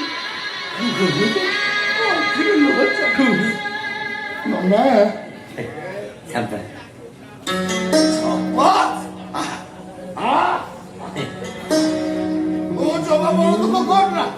ଆରେ ସେ ଝିଅ ନହେଲା ନାଇଁ, ତୋ ପାଇଁ ଏମିତି ଗୋଟେ ବୋହୂ ନେଇ ଆସିବି, ସେ କୋଟି করে କୋଟିଏ ହେଇଥିବ। ତୁ ଜବାବରୁ ଦୋ ତୁ ମନ ଦୁଃଖ କରନା। ଏ ତମ୍ବ, ଆରେ ତୁ ଏ କଥା କହୁଛୁ ତୁ ମନ ଦୁଃଖ କରନା, ଏଣିକି ତୋ କିଡ଼ା ତୁ ସମ୍ଭାଳ। ପାରିବିନି ରେ, ପାରିବିନି। ନନା ମୁଁ କଣ କହୁଥିଲି କି ଶୀତଲ ଗୋଟେ ଅହଙ୍କାରୀ ବାପର ଝିଅ କେବେ ଭଲ ହୃଦୟର ହେଇନଥିବ, ଯାହା ରକ୍ତରେ ଅହଙ୍କାର, ସେ ରକ୍ତର ସୃଷ୍ଟି ସନ୍ତାନ କେବେ ସୁଖ ଦୁଃଖର ସାଥୀ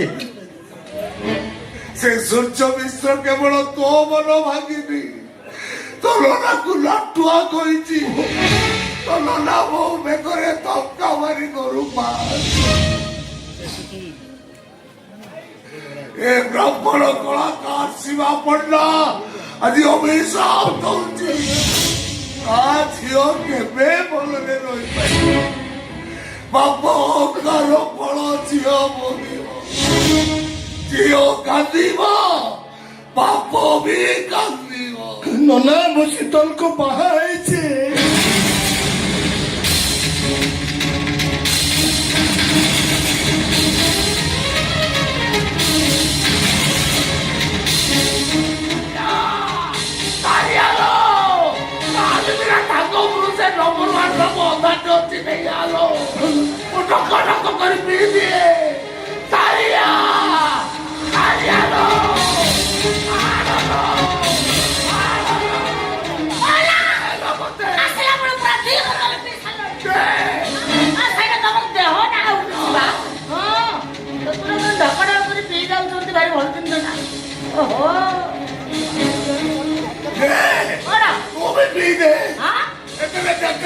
ସବୁ ପିଇଦେ, ତତେ ବି ନିଶା ହବା ଦରକାର। ନିଶା ନହେଲେ ତୁ ବିଷ ପିଇ ପାରିବୁନି ଲୋ। କାହିଁକି ବାବୁ ବି ସାପଦ ତୁ ଏଠି ଛିଡା ହେଇଛୁ ତେ ତୋ ନନା ସବୁ କେତେ କଥାବାର୍ତ୍ତା କରୁଛନ୍ତି ତୁ ଶୁଣୁଛୁ ନା ନାହିଁ ଯେ ହୟ ମୁଁ କାହିଁ ବିଷ ପିଇବି? ମୋର କଣ ହେଇଛି କି? ବାଟ ସାରା ବୁଝେଇ ଆସିଲି, ଘରେ ବୁଝେଇଲି, ସେ କଥାକୁ ଭୁଲି ଯାଅ। ସେଇ କଥାକୁ ଧରି ବସି ଦିଟା ବୋତଲ ଛାଡି ଦେଇଥିଲ, ଆଉ ଗୋଟେ ଅଧାଟା ଥିଲା ତାକୁ ବି ଛାଡୁ କଥା ବେଳରେ ଆଉ ରହୁନ। ଏ ବାପା ସମ୍ପଦ ତୁ ମନ ଦୁଃଖ କରୁଛୁ କି? ଏ ବାପା ତୁ ଜମା ମନ ଦୁଃଖ କରନା। ଶୀତଳ ଠାରୁ ଆମେ ତୋ ପାଇଁ ଭଲ ଝିଅ ଠିକ କରିଦବୁ। ବହୁତ ଶୀଘ୍ର ଆମେ ତୋର ବାହାଘର କରିଦବୁ। ଆଜିଠାରୁ ସେ ଶୀତଳକୁ ତୁ ଭୁଲି ଯା ତୁ। ସେଇ ଶୀତଲକୁ ତ ମୋ ଭାଇ ଘରକୁ ନେଇ ଆଇছিল। କଣ ବୋଉ ଶୀତଲ ବାହାରେ ଅପେକ୍ଷା କରିଛି। ତାପରେ ତୁ ନାଇଁ ଲୋ ବୋଉ ନାଇଁ, ତୁ ମତେ ବିଶ୍ୱାସ କର। କଣ ପରିସ୍ଥିତିଟା ସେମିତି ହେଇଗଲା। ପରିସ୍ଥିତି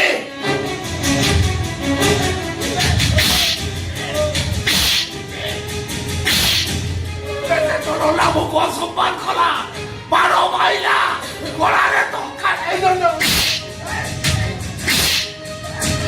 ସେ ପରିସ୍ଥିତି ଠାରୁ ଏ ପରିସ୍ଥିତି ଯାକ ଏତେ ବଡ ହେଇଗଲା। ତୁ ସେ ଅକାରୀ ଲୋକର ଝିଅକୁ ବାହା ହେଇଗଲା।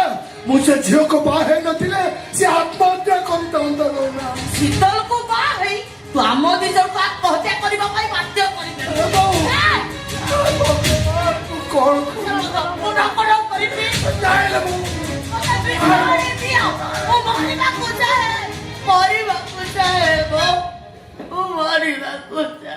ସେମିତି କହନା ଲୋ ବୋଉ, ସେମିତି କହନା। ହେଲୋ ତୁ ମରିଗଲେ ମୁଁ କଣ ବଞ୍ଚି ପାରିବି? ହେଲୋ ମୁଁ ପରା ତୋରି ପୁଅ। ଶାସ୍ତ୍ର କହିଛି ପୁତ୍ର କୁପୁତ୍ର ହେଇପାରେ, ହେଲେ ମାତା କେବେ କୁମାତା ହେଇପାରେନି। ତୁ ମତେ ବିଶ୍ୱାସ କର। ସେତୁଟା ନା ଭାରି ଭଲ ଝିଅ। ସେମିତି ହେଇନଥିଲେ ସେ ତା ଜନ୍ମ କଲା ବାପା, ସେ ରାଜପ୍ରସାଦ ଭଳି ଘର, ଆଉ ସେମିତି ଓଏସ୍ ଆରାମ ଛାଡି ମତେ ବାହା ହେଇ କେବେ କଣ ଏଠିକି ଆସିଥାନ୍ତା। ହଁ ଏଇଟା ତ ସତ କଥା। ଏତେ କଥା ତ ମୋ ମୁଣ୍ଡରେ ପଶି ନଥିଲା। ମୋ ଶପଥ ଠିକ କହୁଛି, ତମେ ତାକୁ ଭୁଲ ବୁଝନି। ଠିକ କହିଥିଲ ସାରିଆ, ତାକୁ ଭୁଲ ବୁଝି ଲାଭ କଣ?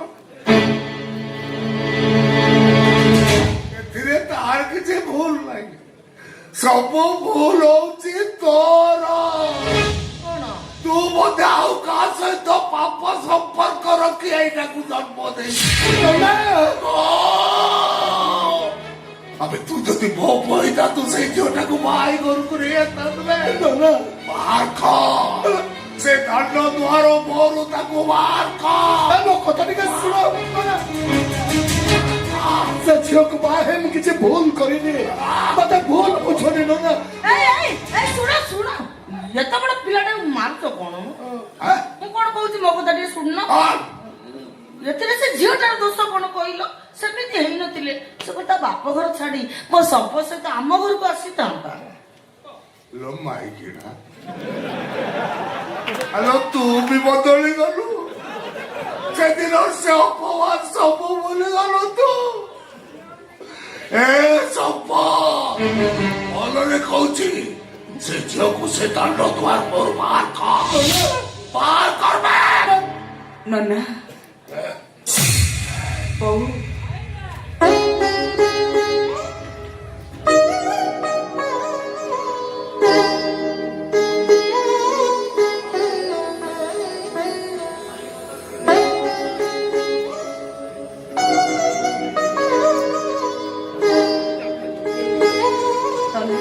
ଜଣେ ବାପାର ମାନ ସମ୍ମାନ ସ୍ୱାଭିମାନ ତା ଝିଅ ମୁଁ ମାନୁଛି ମୋ ଡାଡି ଆପଣଙ୍କୁ ବହୁତ ଅପମାନ ଦେଇଛନ୍ତି କାଲି ସକାଳେ ଦୁନିଆ ଜାଣିବ ଶିଳ୍ପପତି ସୂର୍ଯ୍ୟ ମିଶ୍ରର ଝିଅ ଗୋଟେ ଗରିବ ପୁଅ ସାଙ୍ଗରେ ଫେରାର ହେଇଯାଇଛି ଏଇଟା କଣ ମୋ ଡାଡି ଆପଣଙ୍କୁ ଦେଇଥିବା ଅପମାନ ଯନ୍ତ୍ରଣାର ଶାସ୍ତି ନୁହଁ ଅହଙ୍କାରୀ ମଣିଷ ପାଖରୁ ସମସ୍ତେ ଦୂରେଇ ଯାଆନ୍ତି ନା ଏମିତିକି ଅହଙ୍କାର ନିଜ ଠାରୁ ନିଜକୁ ମଧ୍ୟ ଦୂରେଇ ଦିଏ ମୁଁ ମୋ ଡାଡିଙ୍କର ଜୀବନ ଥିଲି ଏ ଦେଖୁନାହାନ୍ତି ତାଙ୍କ ଅହଙ୍କାର ପାଇଁ ମୁଁ ତାଙ୍କଠୁ କେମିତି ଦୂରେଇ ଗଲି ଏବେ କଣ ଆପଣ ଖୁସି ନୁହନ୍ତି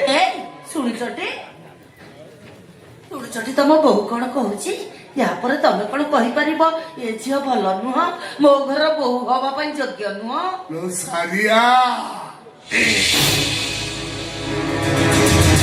ହାତୀର ଦେଖେଇବା ଦାନ୍ତ ଅଲଗା ଖାଇବା ଦାନ୍ତ ଅଲଗା ଏ ଝିଅ ଜାପାନୀ ଗିଲାସରେ ପାଣି ପିଏ ମାର୍ବଲ ଚଟାଣରେ ଚାଲେ ଏ ମୁଠା ଗଦିରେ ଶୁଏ ଆଜି ତା ବାପ ଛାତିକି ଗୋଇଠା ମାରିଛି କୋଉଦିନ ତ କଲିଜାକୁ ଗୋଇଠା ତୋର ଏକମାତ୍ର ପୁଅକୁ ତୋଠାରୁ ଛଡେଇ ଶେଷ ବେଳରେ ତ ମୁହଁରେ ଗଙ୍ଗା ଜଳଟିଏ ଦେବାକୁ କେହି ନାହିଁ ହାତ ଚଢୁଛି ନା ସେମିତି କୁହନି ମାର ଖାଅ ତା ଛାଇ ଯେମିତି ମୋ ଉପରେ ନ ପଡେ ଦେଖ ମାର କରବେ ମୁଁ ଶୀତଲକୁ ବାହା ହେଇସାରିଛି ମୁଁ ଏବେ ତାକୁ ଘରୁ ବାହାର କରିଦେଲେ ସେ କୁଆଡେ ଜୀବ ନା କୋଉଠି ରହିବ ସେ ଏ ବୋଉ ଟିକେ ନନାଙ୍କୁ ବୁଝା ମୋ ବାହାଟା ମୋ ମୁଣ୍ଡ ହଉ ର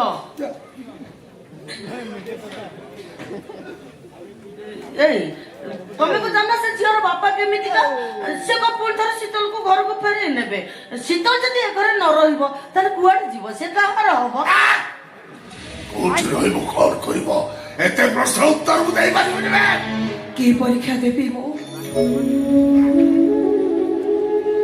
ଆପଣ କୁହନ୍ତୁ କଣ କଲେ ଆପଣ ମତେ ବିଶ୍ୱାସ କରିବେ ମୁଁ ସତ କହୁଛି ନା ସମ୍ପଦକୁ ବିନା ମୁଁ ବଞ୍ଚି ପାରିବିନି ଦୟା କରନ୍ତୁ ମତେ ଏ ଘରେ ମତେ ରହିବାକୁ ମନା କରନ୍ତୁନି ଯାହା କହିବି ତୁ କରିପାରିବ ପାରିବି ଯଦି କହିବେ ମୁଁ ପିଠି ପତେଇ ଦଉଛି ମୋ ଡାଡିଙ୍କ ପ୍ରତି ଥିବା ସବୁ ରାଗ ଅଭିମାନ ମୋ ପିଠିରେ ସୁଝେଇ ଦିଅନ୍ତୁ ମାରନ୍ତୁ ପିଟନ୍ତୁ ଯାହା ଶାସ୍ତି ଦବା କଥା ଦିଅନ୍ତୁ ହେଲେ ମତେ ଏ ଘରୁ ବହୁ ବଢିଆରୁ ବଞ୍ଚିତ କରନ୍ତୁନି ନନା ବଞ୍ଚିତ କରନ୍ତୁନି ମତେ ପୂର୍ବରୁ ତୋତେ ପେପରରେ ସିଗ୍ନେଚର କରିଦେବା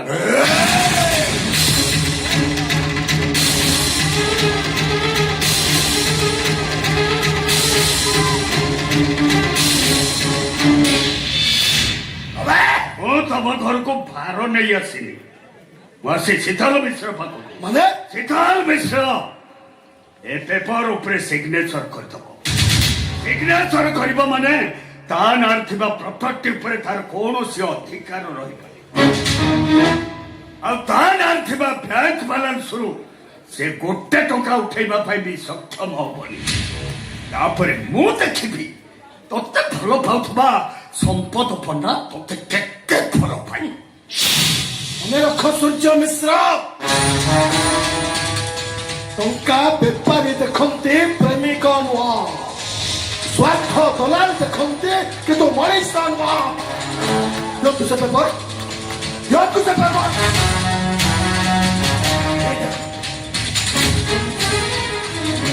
ସାଇନ୍ କରାଇଥିଲେ ମୁଁ କହୁଛି ଅଳ୍ପ ସାଇନ୍ କରାଇଥିଲେ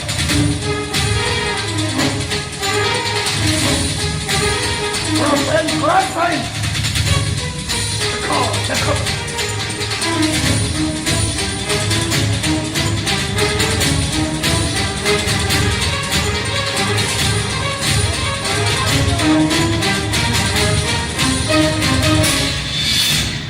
Sūର୍ଯ୍ୟ ମିଶ୍ର ନିଅ ତମ ପେପର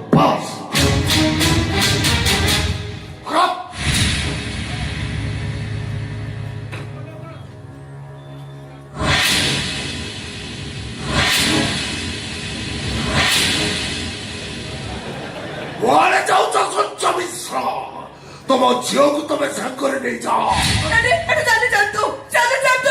ଯଦି ତମ ଝିଅର ମଙ୍ଗଳ ଚାହୁଁଛ ସାଙ୍ଗରେ ନେଇଯାଅ ସୂର୍ଯ୍ୟ ମିଶ୍ର। ତାହେଲେ ତମେ ଶୀତଳକୁ ଏ ଘରକୁ ଆଣିନ, ଶୀତଳକୁ ଏ ଘରକୁ ଆଣିଛି ମୋ ପୁଅ ସମ୍ପଦ। এইটা ମୋ ଘର, ମୋ ଘରେ ସେ ରହିପାରିବନି। এইটা ମୋର ଫାଇନାଲ କଥା। ଆଉ କଣ ହେଲେ ତମ ମନ ବୁଝିବ? ବୁଝେଇ ପାରିବୁ, ବୁଝେଇ ପାରିବୁ ମତେ? ସେଇ କଥା ପଚାରୁଛି ଆଜ୍ଞା, ମୁଁ ତ ମାନୁଛି ଜଣେ ଅହଙ୍କାରୀ ବାପର ଝିଅ ହବା ମୋ କର୍ମର ଦୋଷ, ଟଙ୍କା ସର୍ବସ୍ୱ ମଣିଷ ଘରେ ଜନ୍ମ ନବା ମୋ ଭାଗ୍ୟର ଦୋଷ, ମୋ ବିଗତ ଜନ୍ମ ପାପର ଦୋଷ। ମୁଁ ତ ପ୍ରାୟଶ୍ଚିତ କରିବାକୁ ରାଜି ଅଛି। କୁହନ୍ତୁ ନା କଣ କଲେ ଆପଣଙ୍କ ମନ ଶାନ୍ତି ହବ? କଣ କଲେ ମତେ ଏଇ ଘରେ ବହୁର ସ୍ଥାନ ମିଳିବ? କୁହନ୍ତୁ ମତେ। 10 କି 50 କି 100 ନୁହଁ, ତୋ ପାଦର ଜୋତାରେ ଦି ପାହାର ତୋ ବପାକୁ ପିଟି ପାରିବୁ।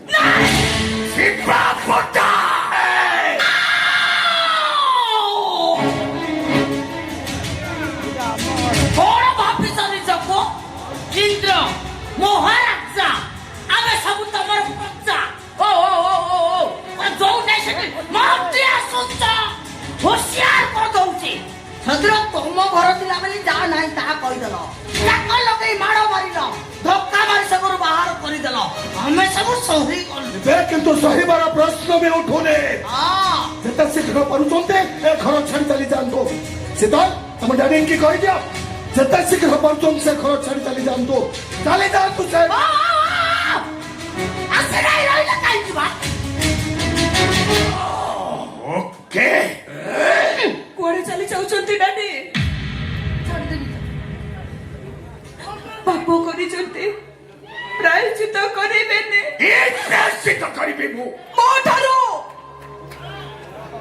ଜୋତା ବାହାର ଖାଇବେ। ତୁ ସତେ କଥାରେ ପିଟିବୁ। ଜୋତା ବାହାର ଖାଇବାକୁ ପ୍ରସ୍ତୁତ ହେଇଯାଅ ସୂର୍ଯ୍ୟ ମିଶ୍ର। ଏଇ ଦେଖ ତମ ଦେହରେ କେମିତି ବାଜିଲା ଜୋତାର ବାହାର।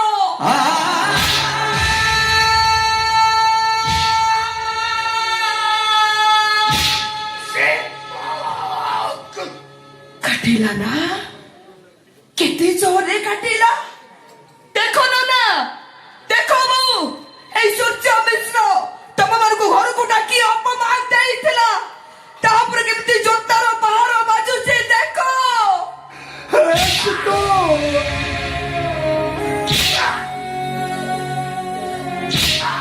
ଆସେ ତ ତୁ ପାଗଳି ହେଇଗଲୁଣି। ନାଇଁ ବୋଉ, ତମେ ଏଇଆ ଭାବୁଛ ନା ମୁଁ ମୋ ନିଜକୁ ପିଟୁଛି? ନାଇଁ, ମୁଁ ମୋ ଡାଡିକୁ ପିଟୁଛି।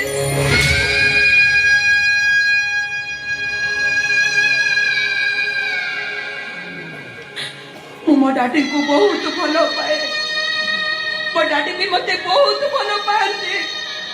ସେଥିପାଇଁ ସେ ତାଙ୍କ ହାତରେ ଲେଖିଥିଲେ once best photo।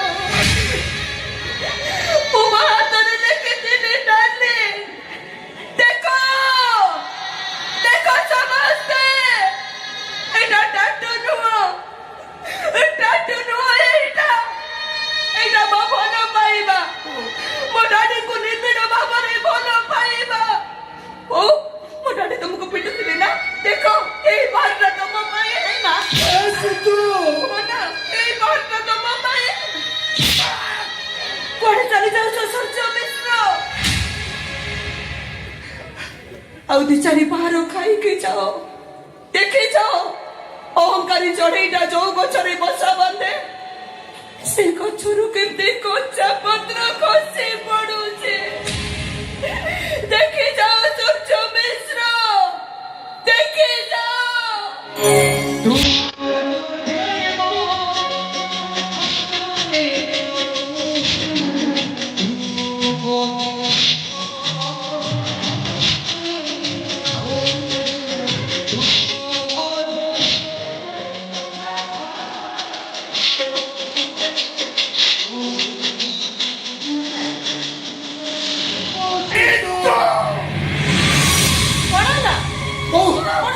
ଶୀଘ୍ର କଣ ହେଇଗଲା ଯା ଜଲ୍ଦି ପାଣି ନେଇ ହବ ଜଲ୍ଦି ପାଣି ନେଇ ଆ ଜଲ୍ଦି ଜଲ୍ଦି ପାଣି ନେଇ ଆ ହେ ଜଗନ୍ନାଥ ତମର କି ଅପରାଧ କରିଛି ପ୍ରଭୁ କାହିଁକି ଏମିତି ପରୀକ୍ଷା ନଉଛ କିଏ କି ଦଣ୍ଡ ଦଉଛ ମତେ ଦେ ଦେବ ଜଲ୍ଦି ଦେ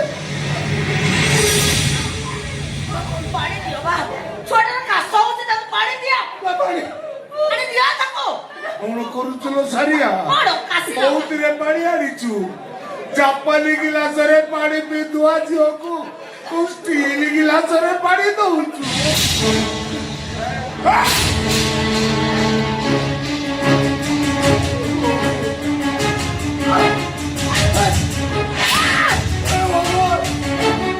ନନା ଏମିତି ନିର୍ଦ୍ଦୟ ହେଇଯାଅ ହରଦୀ ହୃଦୟଟା ମୋର ପଥୁରିଆ ହେଇଯାଇଛି ଛୁଆଟାର ତଣ୍ଟି ଶୁଖିଗଲା ମୋ ତଣ୍ଟିଟା ବି ସେଦିନ ଶୁଖିକି ଅଠାଳିଆ ଅଠାଳିଆ ହେଇଯାଇଛି ବୋଉ ମୋ ଶୀତର ସରିଗଲା ମରିଯିବ ବୋଉ ମରିଯିବ ମୋ ମୋ ଆଗରେ ଠିଆ ହେଇଥିବା Odisha number 1 drama villain Shiba ପଣ୍ଡାର କଳାକାର ପଡ଼ିଆକୁ ୟା କଥା ହତ୍ୟା କରିଥିଲା ତମେ ମଣିଷ ଦେଖ ମୋ ମଣିଷ ପଡ଼ିଆ ଦେଖିଛୁ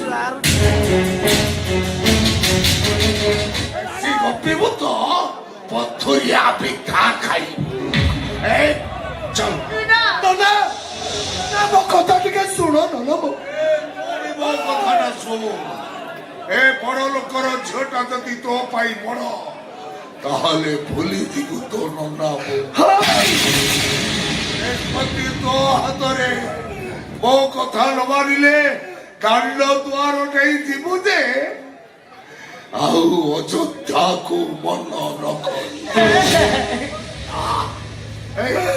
ମାରିଦିଅ ମତେ ମାରିଦିଅ ନନା ସପନ ବାପୁଆ ତୋ ପୁଅ କାତକୁ ଯାଉଛି ଭାବିଲେ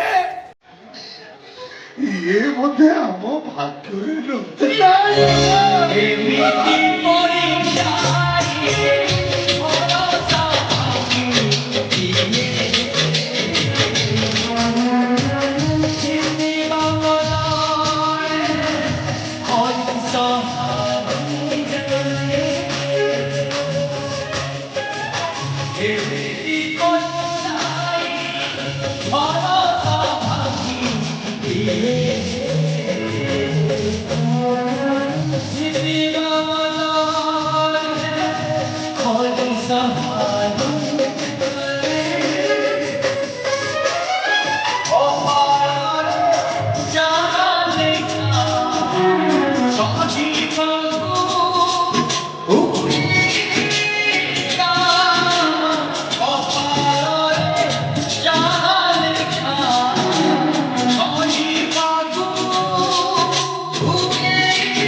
ଘର ଖଣ୍ଡେ କଲାବେଳୁ କେତେ କଷ୍ଟ ଘର ମୋର ତମେ ଭଡାରେ ରହିବ ମାସ ଶେଷରେ ଟଙ୍କା ମାଗିଲା ବେଳୁ ଆଜି ଦେବି କାଲି ଦେବି ଘରୁ ଆସେଇ ଦେବି ଦେ ସବୁଆ ସବୁଆ କାଇଁ ଏନେ ଚିଲ୍ଲଉଛ କଣ ରେ ସବୁଆ ମତେ କଣ ନାଲି ତୁ ଦେଖେଇଲ ରେ ରେ ସବୁଆ ଆଜ୍ଞା କାଲି ତୁ ସେ ବିଜ୍ଞାନ ଭାଇ ଘରୁ ଯାଇଥିଲୁ ଟଙ୍କା ପାଇ ହଁ ଯାଇଥିଲି କଣ କହିଲା ସେ ଘର ଭଡ଼ା ଟଙ୍କା ଦଉନାହାନ୍ତି କାହିଁକି ଖାଲି କହୁଛନ୍ତି ଆଜି ଦେବେ କାଲି ଦେବେ ପହନ ଦେବେ ଟଙ୍କା ଜମା ଦଉନାହାନ୍ତି ସେ ବିଜ୍ଞାନ ଭାଇଟା ଠକ ଲୋକଟା ଆଉ ଠକ ଲୋକ। ଆଚ୍ଛା ସେ ରାଜୁ ଭାଇ ଘରୁ ଯାଇଥିଲୁ ଘରକୁ ଆଜି ଫେରିକି ଆଇଲି କାହିଁକି ତାଙ୍କର ଡବଲ ତାଲା ଯାଉଛି ସେ ବୋଧେ ଘରକୁ ପଳେଇଛି।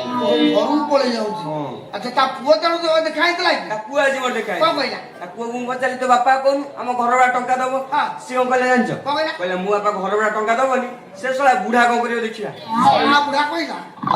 ମତେ ଶଳା ବୁଢା କହିଲା ତୁ ଶୁଣିକି ରହିଲୁ କିଛି କରିପାରିଲୁ ନାହିଁ। ମୁଁ ସେ ରାଗ ଯେତେବେଳେ ବଜେଇ ଦି ଚାପୁଡା ହଁ। ମୁଁ ତ ସେ ବୟସରେ ବଡ ହବ ମୁଁ ବୟସରେ ସାନ ହେବି ହଁ। ସେଇ